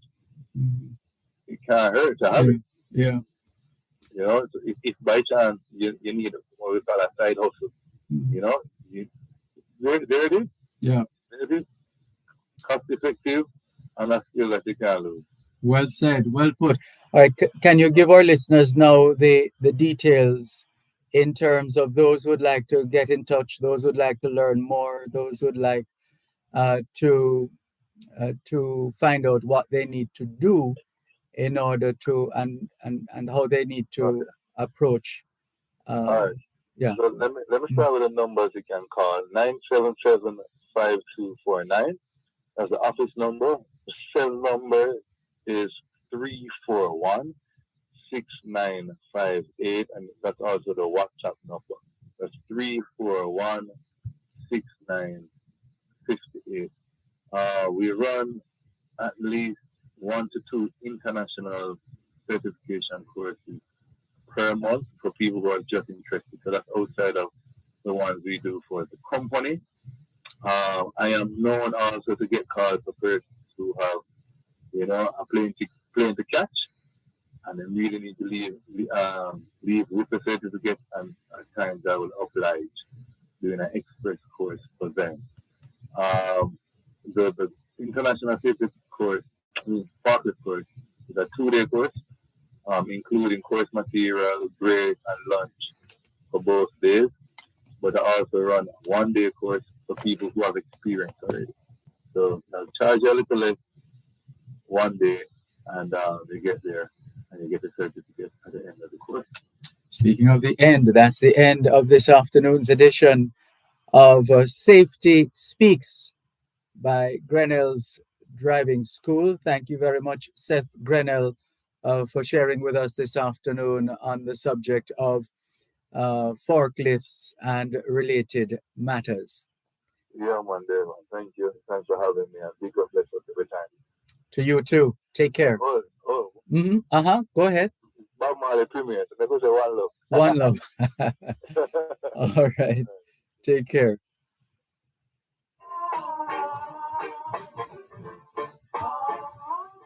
Safety Speaks during both sides of the story was brought to you by Grenell's Driving School, Mona Dam, Mona Road, Kingston.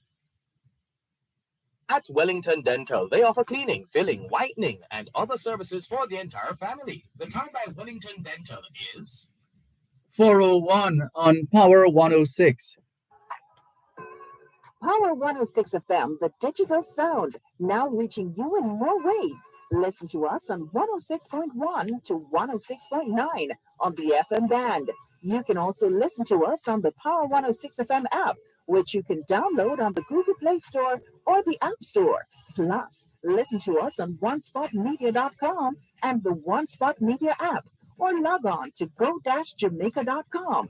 Power 106 FM, where all views can contend, giving you powerful talk radio in so many ways, on air and online. Look into the age that we're living in today's systems. Que ahora es en español, son las 4:02. Quelle heure est-il en français? Les 4:02. 现在几点了？4点02分. 2 minutes past 4 o'clock in the afternoon here at Broadcast House, 32 Lyndhurst Road, Kingston 5, St. Andrew, Jamaica. Have you had a checkup lately? If not, now's a good time. Let's not wait till we get sick to get a checkup. How about that? Checking in with more on your program, Both Sides of the Story, Power 106 FM. Still streaming live on the Gleaners website, go-jamaica.com, live on your smart devices all over the world. Good afternoon, Angela. Thank you very much for tuning in. All the very best to you, Velta Wilson. Good to have you on board, Norman Hines as well.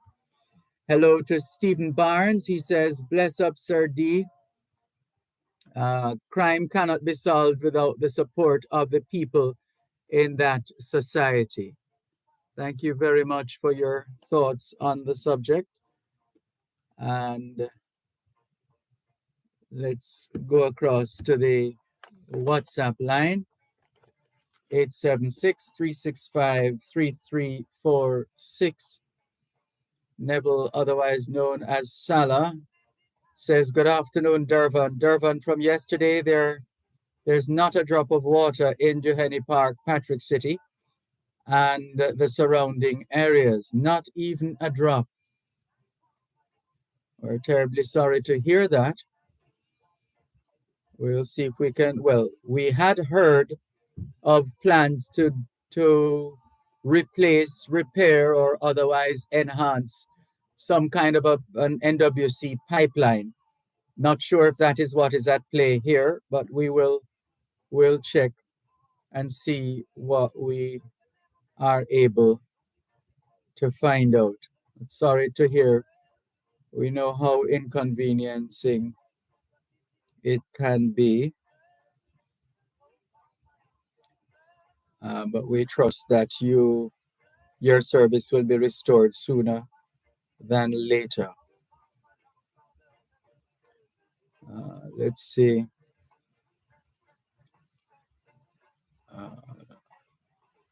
There are some other messages on WhatsApp, and there's a call. Where did it go? There's a caller we were about to put on, but we lost the connection. Sorry about that. Please call us back.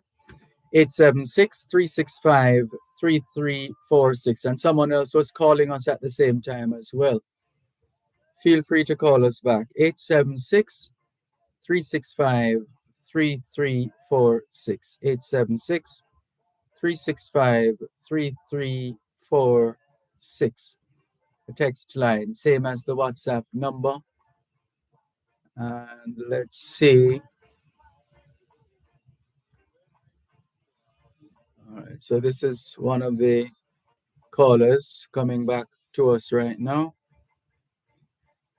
Hello, good afternoon. Thanks for calling. Good afternoon, Dervan. How you doing? Good afternoon. I'm giving thanks for life. And you? I'm doing good, man. I'm getting out of the freeze box. A little warmer yesterday and today. So we're getting warmer by, I think, weekend. Well, more power to you.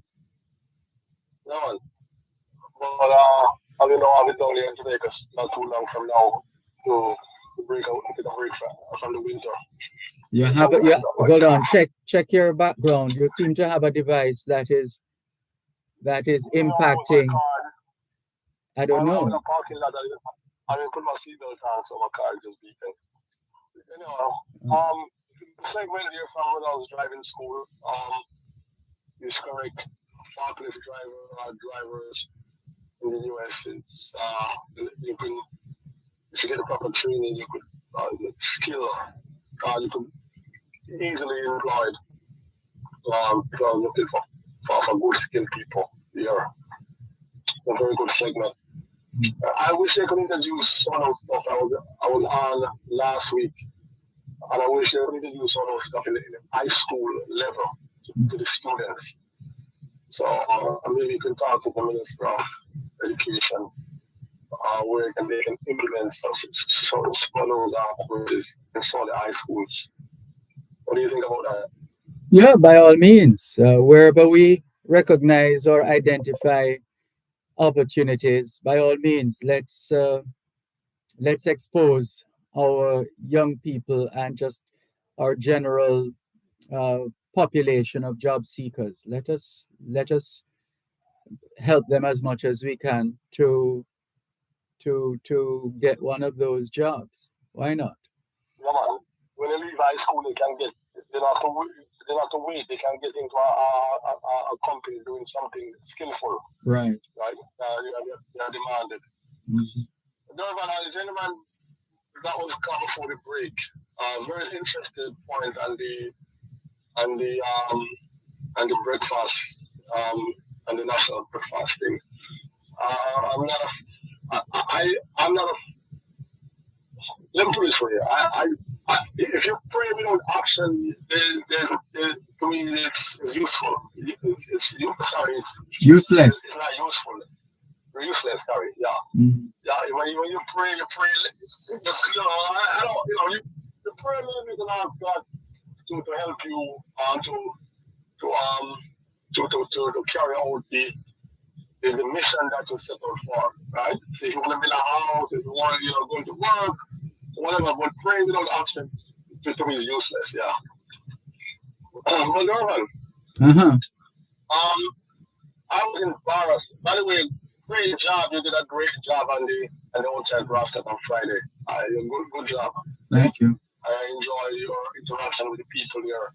And the Jada Foundation, let me give them a big shout out for what they're doing. I wish one day I could do something like that or involved in something like that. I'm not going to start right now.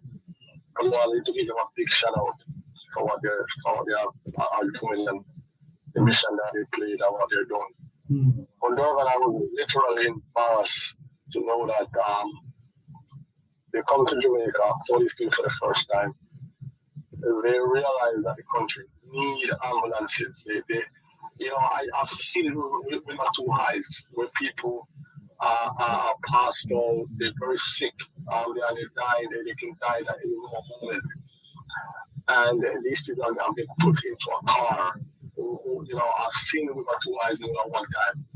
Okay, there's no trained individual.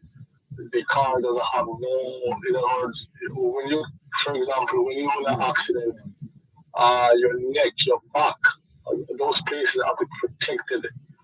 You got to stress on a proper stretcher, because if you're not, you can easily damage your spinal cord, damage your nervous system easily. I'm not a doctor, but anybody with common sense know these things. Okay, you're this wonderful organization decided to bring an ambulance. I want to bring more. Which I think, and I said, I wish Jamaica would drive on the right, because I can tell you we can get load of ambulance from here. Okay, to especially in the rural area. You're not gonna. And I know there are paid ambulance in Jamaica, but in the rural area, they're not gonna cost no competition. What do you call it? It's not gonna take away businesses from the people in the city area. This guy is concentrated in the rural area, right? And the government it's just like a basic. What's the problem, Dervan? I don't know. Most things I have to put down to ego. I don't know why, but the ego tends to get in there one way or another. So if somebody wants to show you something, or to demonstrate that he or she has the power to do this or that, and the devil knows what. I don't know. It just seems quite ridiculous, quite frankly. I think the people we should be calm. We should be upset with the government. We should be upset with the minister, whoever is doing this. So, I mean, you think it's very simple. Ambulances that are coming in as a charity. All you gotta do is give it a special title that it cannot be sold before straight over the years. I cannot be sold, whatever. And I know the foundation wouldn't mind you give that title that it came. So we know that it cannot be go back into the system as a profit. And I just don't get it. It upset me. I was embarrassed to know that these people going away thinking that's we are them backward. I don't know what it is. What's going on? Yeah, it's persons and personalities. Who knows? It could be anything, quite frankly. Or whatever it is, if we could just ensure that whatever actions we take, whatever decisions we make, that they are in the best interest of the people of Jamaica. It can't be any other way. It can't be, man. And ambulance service, the ambulance is a critical service, Dervan. It's critical. Ambulance. And what is frightening in a sense is to know that they experienced a couple of crashes while here in Jamaica. Yes. And the inadequacies of the moment were glaring. Dervan, I'm speechless. I don't know what to say no more, Dervan, because I love my country. I want my country to prosper, to get out of prosperous. Good thing I see the crime is trending down. I hope it's not because election is coming up. I hope it's because the government is doing some good things. I don't know, Dervan, because that's the next part again, that's stressing our system out. Because regardless of what you think about the criminals, right? Regardless of what you think about them, I don't want to see none of them get shot. They got shot. And if anyone got shot, I want them, if they can save a life, right, Dervan? Oh, yes. So, without the ambulance persons, God, I don't know, Dervan. And then, before I go here, because I know people say I've spent a long time. We have this habit in Jamaica, which from the Dr. Gale program, I heard people calling and talking about the situation with the building people, building going up and with breach of building code or whatever it was. But Dervan, we have this thing in Jamaica now that we pretend that we don't know this thing going on. Why is that, Dervan? The uptown, especially uptown people, why is that? All right, hold a moment. One moment, please. One moment. You're listening to Power 106 FM. The time is now 4:15. It's a new year with new savings. Get ready to renovate your space at Home and Things. Enjoy up to 50% off select items, unbeatable prices on porcelain, ceramic, and mosaic tiles. Extra specials on Spanish tiles, bathroom fixtures, faucets, windows and doors, beautiful lighting, home decor, and lots of new arrivals. There's no better time to create that new look. Enjoy New Year savings at Home and Things. Old Hope Road and Clemson Spring Road. Jamaica builds with Home and Things. Are you passionate about agriculture? Join hands with the Jamaica 4-H Clubs, the leading youth organization dedicated to supporting the next generation of youth participants in agriculture. Unleash your agricultural potential through our stimulatory and mastery level training, enterprise support programs, tractor operation and maintenance, along with our agricultural scholarships and bursaries to help you achieve your academic goals. Stay connected. Follow us on social media today at Jamaica 4-H Clubs.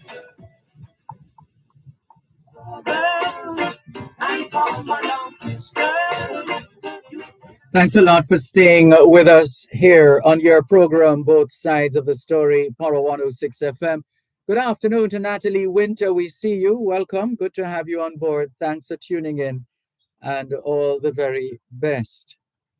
Let's go back to the phone lines. 876-922-4112-5.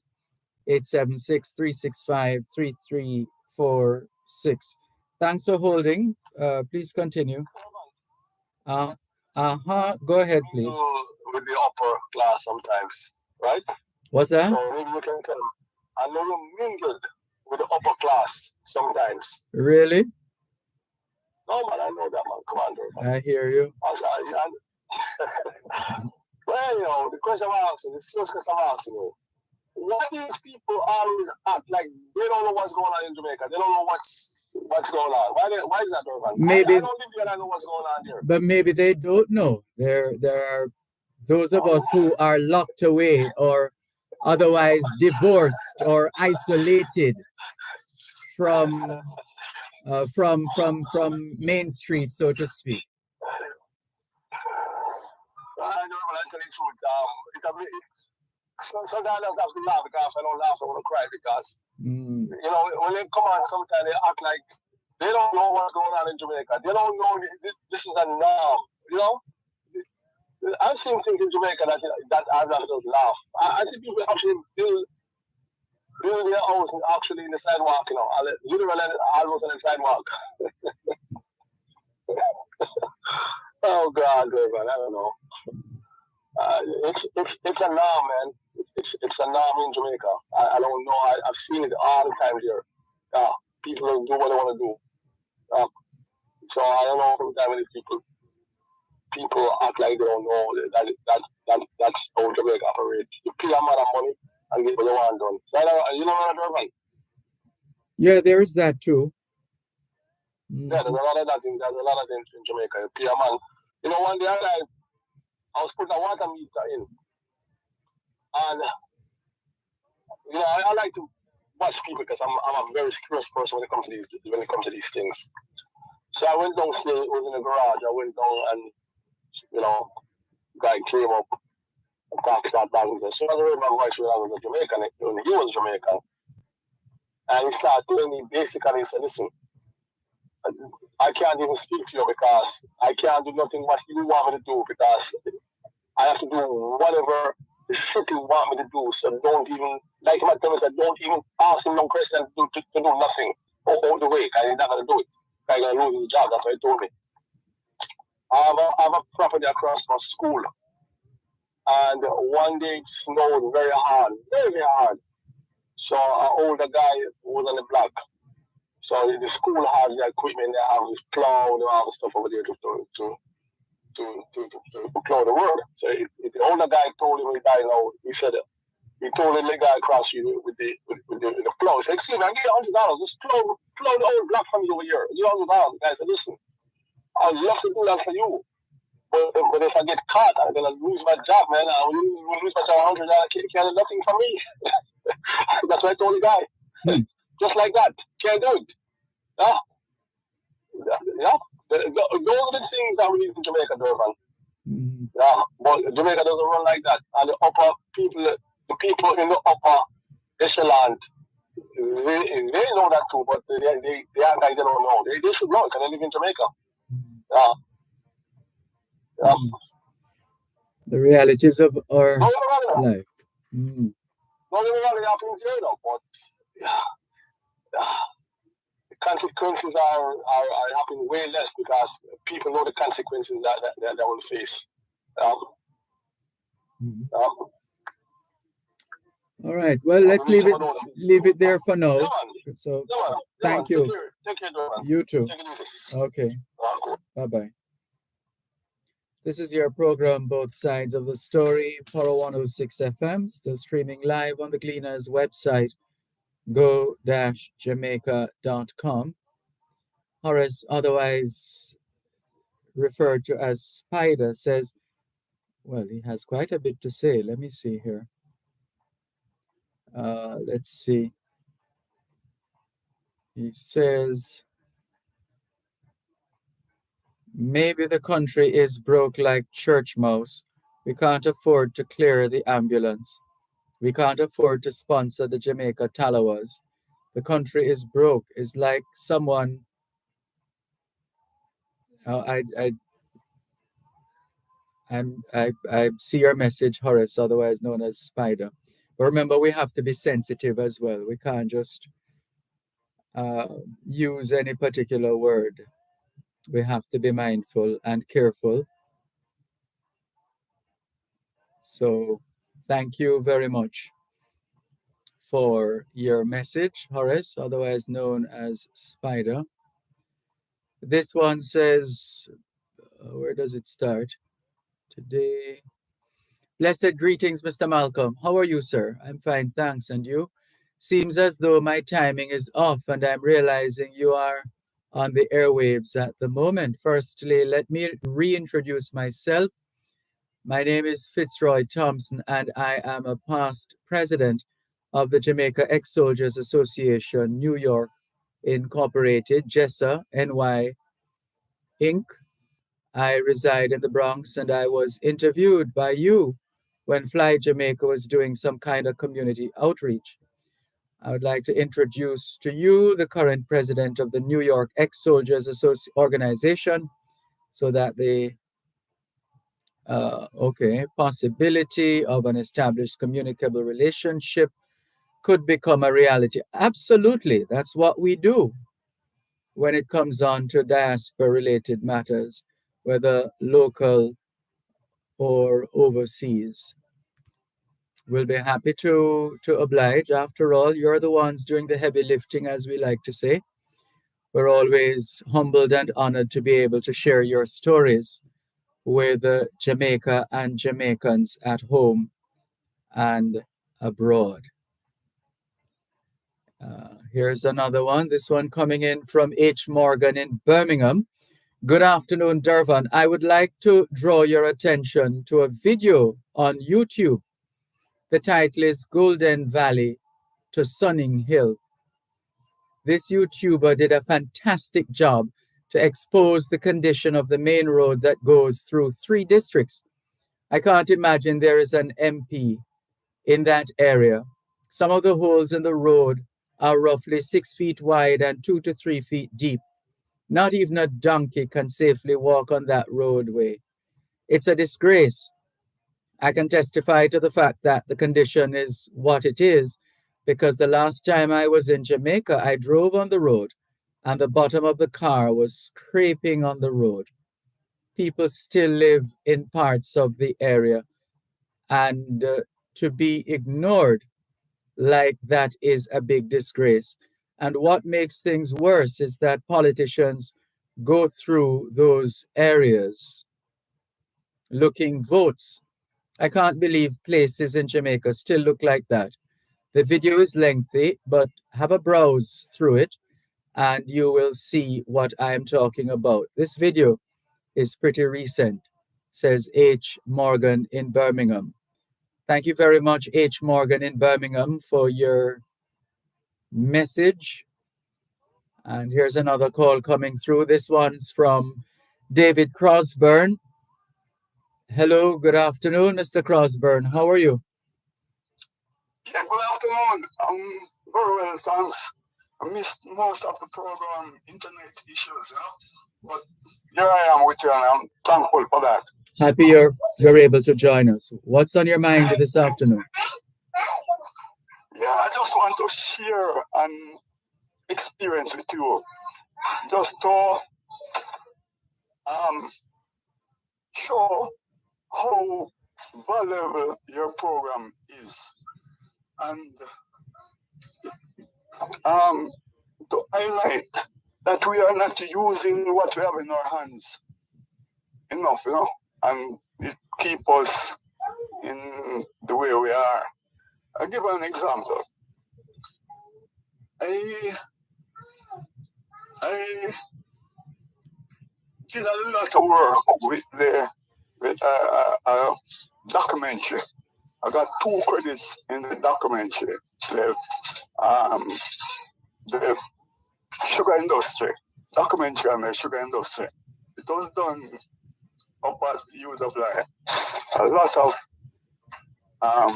luminaries and so were involved in it at the stage. And at no time while we're doing that documentary did the matter come up that 2 sugar factories operated on the 5,000 acres university compound. This compound was the land, the area in which the university was part of the 5,000 acre Mona Sugar Estate. Mm-hmm. So when I found out that, I began to inquire, and I realized that it was from the New York Library who posted it on the internet. So I made contact with them, inquired how I could access the data map, and there's a map showing the two factories, both the Spanish and the English sugar factory. So when I contacted the library in New York and asked permission, you know where they referred me to? Where? Here in Jamaica. Oh, with any specific organization or institution? The cadastral. It's mostly the surveying department. They have those maps. Okay. And they give from the lady at the New York Library gave our survey department the highest mark and says it is the best in our region. I was at my wit's end, and one of your favorite authors, Barry Higman, Jamaica Surveyed. Yes. They mentioned from the part of his work as well as a go-to for the Mona Sugar Estate. However, I have a Higman. I know that you have more than 1 copies. I think I have 2. I'm listening to you. But the one that I have is Jamaica Surveyed. But in the Jamaica Surveyed, I don't see any mention of Mona. I don't know if in your copy, your other copy of Barry Higman. I'll have to check. Yes. And you know what would be excited for you to look at in your other copy there? Higman make mention of a hospital that operated on a plantation, a coffee plantation up in East St. Rural? Elizabeth. Oh, in St. Elizabeth. No, in Malvern, St. Elizabeth. They grew coffee there, and that coffee plantation owned and operated a hospital in Malvern. I I just put that in the mix to show All right, apart. hold on. We need to take a break. One moment, please. You're listening to Power 106 FM. The time is now 4:30.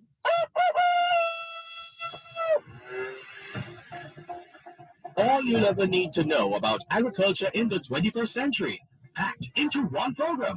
Farm Talk with Alpha McKenzie. Farm Talk, showcasing cutting-edge agricultural products, services, and practices. Farm Talk, keeping focus on issues affecting the farming community. Farm Talk, stimulating discourse to propel agriculture as a national tool for development. Farm Talk with Alpha McKenzie, the farmer's best friend. When I listen to you in the mornings and the way you interview the people so that us as farmers can really understand, you break it down, it's really powerful. Wake up to Farm Talk, weekdays 5 to 7 a.m. on Power 106 FM and the Power 106 FM app.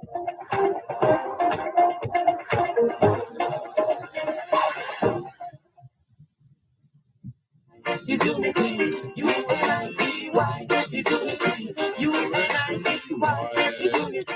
¿Qué hora es en español? Son las 5 menos 29. Quelle heure est-il en français? Les 5 heures moins 29.现在 TDN 了5点 cha r 10 9分 29 minutes to 5 o'clock in the afternoon here at Broadcast House 32 Lyndhurst Road, Kingston 5, St. Andrew, Jamaica. Have you had a checkup lately? If not, now's a good time. Let's not wait till we get sick to get a checkup. How about that?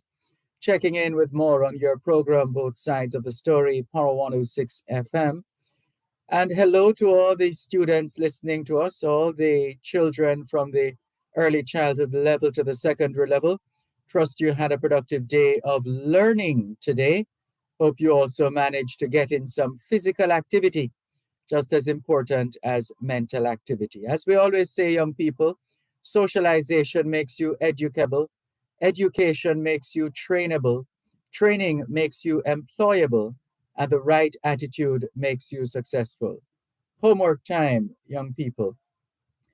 And we say good afternoon to Sir T. He says, good afternoon, Dervan. Good afternoon. What this man talking about? Well, sorry you missed the conversation at the start, but essentially matters having to do with a couple of publications and being able to trace the history of certain developments and institutions with a view to gathering even more data to be able to substantiate that particular institution or space. So that's what that is all about. Thank you very much. Oh, Mr. Crossburn is actually still there. Yes. Yes, sir. And just I'm closing off now, but just to back up what you have mentioned, was it yesterday or Friday about the era you mentioned Abbey Court and Millionaire's Corner, where Dervan House and Abbey Court and the YMCA, that area there. Exactly.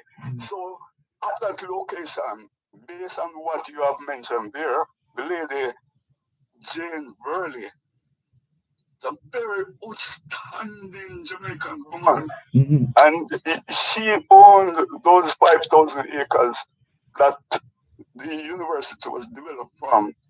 Plus, she owned areas over in beside Kimlas Park, Yeah, she's so the history is quite extensive. I mean, I was just trying to bring it back up. Just a moment, because it goes really deep. Yesterday was the 22nd, January 22nd. But it was helping us to connect the dots while we were going through, actually. most definitely. Well, that's what the gap is in our system, Durban. A lot of gaps that need to be connected and add luster and magnetism to it. And in my view, I would think that every location, there say 720 communities in Jamaica, and each community should aim to have something at the community level to showcase and to put that the connection with the past and present and the future would be there for all to see and be active. Be very active and in closing, my youngest daughter, she is an excellent student. She was a top 10 student in Jamaica in 2002. She go to the UWI University of in Kentucky, Western Kentucky, and she's now in Ghana. She told me this, Daddy, she cannot understand. Had she known, had we teach mathematics in a different way, there would be no. She would have a greater appreciation for it. Yeah, but I won't go into that now. But like a lot of people is saying, civics. We need to move beyond civics. We need to move into applied civics rather than going back to where we had stopped. Why not move to the level of applied civics? Make the thing interactive, practical, and more practical, and that would grasp our children, arrest the crime, because there's too much around us for anybody to talk about crime or anything. I heard earlier they were saying today on this verse is Dr. who you took over from. He said the Chinese have developed a thing as small as a coin, and they have been working at that development since 1913. That's 110 years it took them to arrive at this point. And what they have now developed and have it out there is something that it can contain as small as a coin, and it can be used for current and operating other things for at least 50 years without being charged. That's the development. It didn't come overnight. It took them 110 years from it was first mentioned in 1913. And these are the developments that I don't say we as the people can quickly go into it, but we have to understand that it's a journey and we are to prepare to work and improve. And nothing is new. Take the matter of Spanish in Jamaica. As early as in 1500, there was a Spanish school at Sibyl in St. Anne, and they were teaching Spanish there. Where are we with Spanish in Jamaica? I don't think 10% of the population is Spanish as a second. Well, they've been teaching more. They've been teaching more Spanish than French. That's for sure. Yes. That's for sure. There's anyway, continue to be strong and continue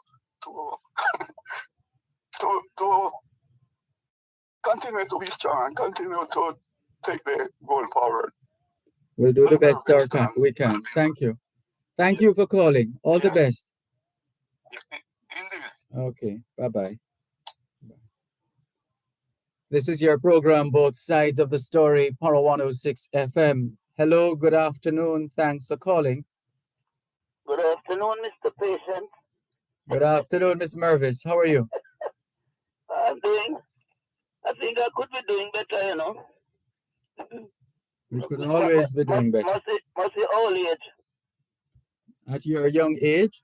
No, man, you know, say when you reach 50, it's coming up, them old giants say something. I tell you, yeah, get old. Uh-oh. Yeah, man. Well, good evening to you and the staff and the listeners. Good afternoon. How good afternoon, I mean. Mm-hmm. Yes, I'm listening to your program.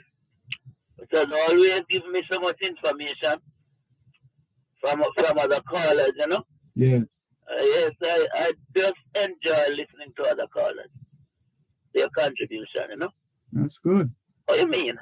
I am not one of those who come on to a program and just talk, you know. I am going to listen to that program before I speak. Because I want to hear what other people are saying, and if you have a topic, I want to go along with it. You know? There's so much to learn from each other, you know? Always. I don't know, but I have said to people, some of us don't have books not because we couldn't have books, but because we don't write. Mm-hmm.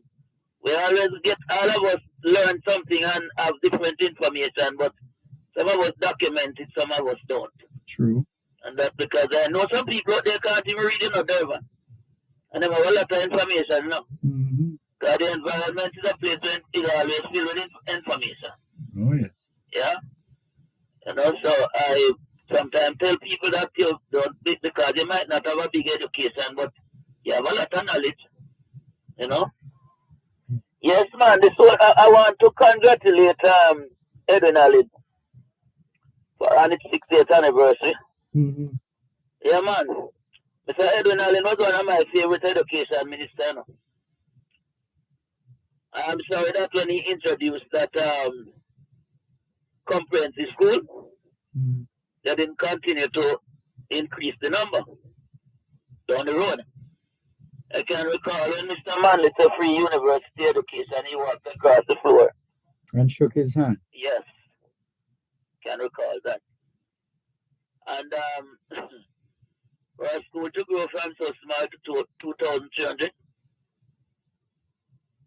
that's a massive jump. Mm-hmm. Yes, man. In fact, I knew the previous principal very well, you know. Mr. Walters. Pastor Walters, I should say. Mm-hmm. We used to attend the same set of churches. So I know him long ago. The previous one. This one says he's 2 years there. So Walters was there for quite a while. So all the best, Edwin Allen. Good reminder. You know, our there's a school in St. Mary here that now called the Wycliffe Martin High. That should have been one of the comprehensive schools. Oh, hearing about that one for the first time. Yeah, man, it should have been one of the comprehensive schools from way down there from Mr. Allen time. And somehow it didn't, and I feel government need to put a technical school right in the middle here. Because there's one in Richmond, way around, and the other one is way down Marcus Garvey, down St. Anville. I think Primaville, so the last name for it. This Wycliffe Martin school in the middle here should be a technical school to facilitate this year. Children have to travel too far, you know what I mean? Mm-hmm. To get to a technical school, and we need technical school more than anything now. Yeah. Yes, we sit on too long with the English, the academics, like, you know. And we need to get there. Now, they said this is earthquake awareness month. The week was last week was celebrated as Earthquake Awareness Week. I am deeply concerned, Dervan, with these 20-odd stories when we hear going up in Jamaica. Mm-hmm. You know why I'm concerned? Why? I have watched these earthquakes that we had recently. Because the higher up you go, the deeper you have to go, don't it? Yes. And sometimes these earthquakes are where we have been deep down, you know. effect of the earthquake that you get depends sometimes on where the earthquake is, If it down deep or it up high to the surface. And you see it, the last one I felt, you see, I was lying in my bed, talking to somebody on the phone downtown Kingston. And I felt like I was in a swing, that swing on a tree. Yes! The thing was just moving like I was in the swing on a tree. The thing, hammock thing you put up on the tree. Yes. And you're in it swinging. That's what it felt. Yes. You know what I noticed? It did not stop and shake, Hold a moment, please. One moment. You're listening to Power 106 FM. The time is now.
Thanks a lot for staying with us here on your program, Both Sides of the Story, Power 106 FM, still streaming live on the Gleaners website, go-jamaica.com. Good afternoon to all the students. We did say hi and hello and good afternoon a short while ago. Trust you had a productive day of learning.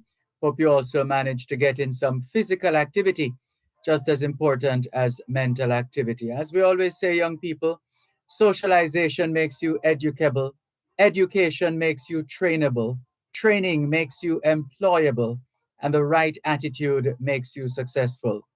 Homework time, young people. Still taking your calls on 876-922-4112-5. And looks like we have Natalie Winter on the line right now. Good afternoon. Oh, Hi, good afternoon. sorry, hold on. Oh, I'm sorry. Let's go back to Miss Mervis first. Sorry about that. Yeah. Yes, Okay. yes, Miss Mervis. Sorry about that. Go ahead. We'll come back to Natalie Winter in a Yes, and moment. I realize we have a short time left. So Yes. this earthquake thing, you see? Uh-huh. The reason why I'm out here talking like this is because of an earthquake, Can you recall in January 13th, 1993 earthquake? Yeah, that's when I was in sixth form at Calabar. Well, that earthquake caused me to be out here talking like this. Yes? I was told to go stand in the gap for the nation and ask the women that glow ladies to help me pray for the nation. And August 92, Dervan. When the prayer was going on with the Authorities chapter visiting us, what was seen was an earthquake that would do Jamaica like Haiti, Yes? It was seen, I didn't know what I was praying against, what I was fasting against, what I was doing against. But the King of Kings said, stand up in a gap for the nation. And so the nation sin against the young and the old was sending an unbearable stench up to his nostril. So that one, 10 long months of fasting beginning from March, mid-March, straight up to 3 days after this earthquake in Dervan. Mm-hmm. I interceded with God and pleaded with him to give us some revival in the nation and change and not vent the wrath on the nation. I asked him 4 things what could be done, when, where, how. And all of them program and stuff you hear me talking about was, isn't it, and the nation reading program and education, what and mind power, this and that, him say the nation mind too negative and all that stuff, and it start with the mind. You understand? Mm-hmm. So all of what me tell him say everything, take me if I go there. But me plead. The morning of the earthquake, I discussed this thing with my bank mate, NCB bank manager, you know. He was taking me, I was going to church, I was on 8-month leave and couldn't leave this nation. Saw me down the road and picked me up and asked me what me doing here. I'm not going to school. I said, no, I'm on leave. He said, you're not going away. So I have to tell him about this fast and this earthquake that I see. And you know, I told him he better start praying too. Because the morning I was almost crying and telling God, my stomach can't take no more of the fasting. Every morning I get up, miss my breakfast, miss my lunch till afternoon. You know, pleading and begging. And him give me all of them messages and programs and strategies to change this nation and set it right. And you know, so the very day I spoke to him, the earthquake came, I was in church.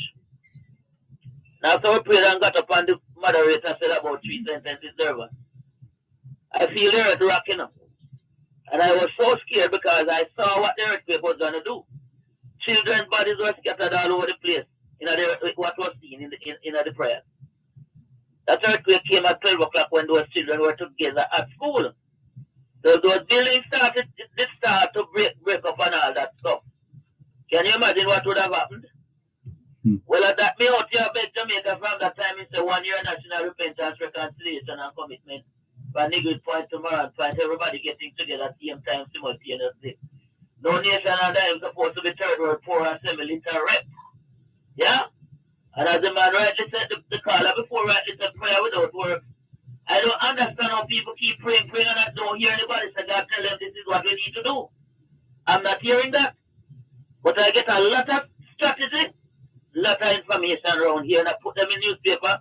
None of them come from your state and woolly. Nobody paying any mind to it. It must walk through the school system, Dervan. The youth, them are the ones that say, you just see what going on now. If then they take it for 93, we come out here with it. All of that generation, they were in school and were born after. It would have dealt with. Now we're having a lot of problems. And I don't know what we're going to do, but anytime November passes and it not start, we'll go on till another November again. 1 year and say. The Jamaican people, the thank power for accommodate me, you know. Enough, you know. All the way from Perkins days. So all of them rottenness are going on now, this nation, the Almighty said the nation under demonic siege. Controlled by demon and sex and money. And the rest link up to it. So all that corruption and all them something, they hear the man say, one man tell Mr. Perkins one day say, you can do anything in Jamaica as long as you give a man the money. You know Mr. Perkins will always say, oh, yes, you can do anything in Jamaica as long as you give a man the money. So I'll hear the corruption and talk about politicians. I can give you history of corruption when we meet up from the Ministry of Education to NHT to all kind of place. Way down the road where they head up a top, no nothing about and have nothing to do with. Sounds like you would make a good whistleblower. I've been blowing the whistle. All along I've been talking. The situation is not as good as if the politicians making it out to be, you know. And I would like to tell international, be careful who have their ratings and who their rating, because that is not what we're seeing in here. Sorry about that. But there over there, tell me that some of them need to shut up. Because a lot of things happen down the road with all them things that are something where destroy the nation in a Dervan. And I don't know what international talking about in some cases, you know, me and so. There over there, tell me some of them need to shut up and allow us to talk. You understand?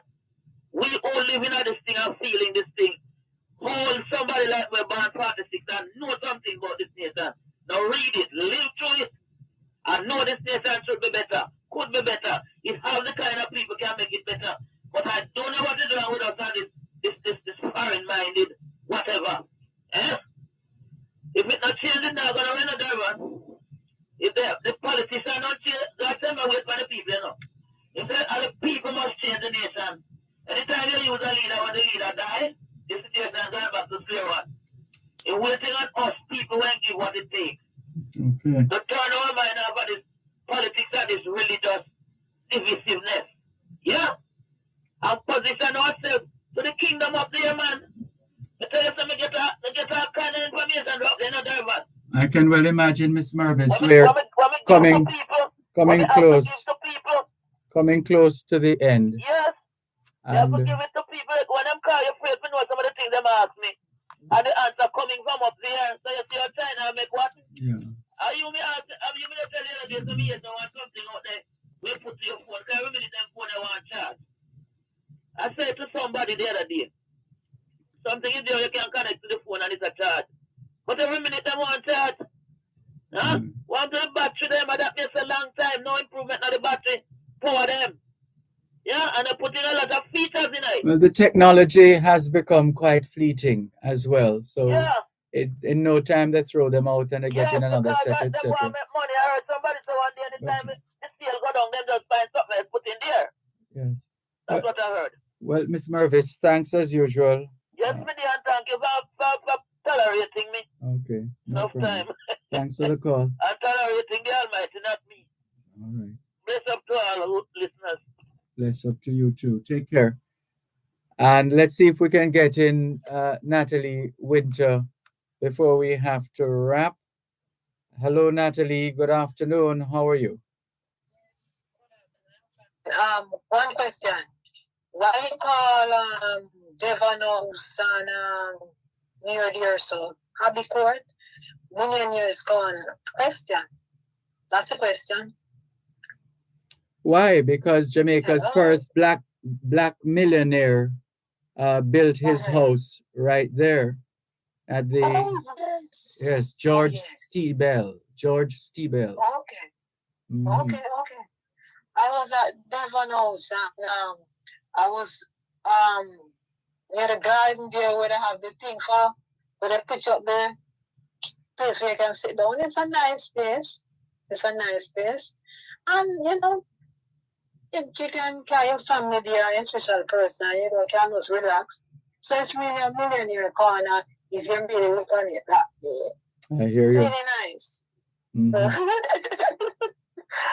Okay. Everyone keep nice and enjoy the rest of the day. Thank you. You do likewise. All right then. Bye. Bye-bye. Take care. Bye.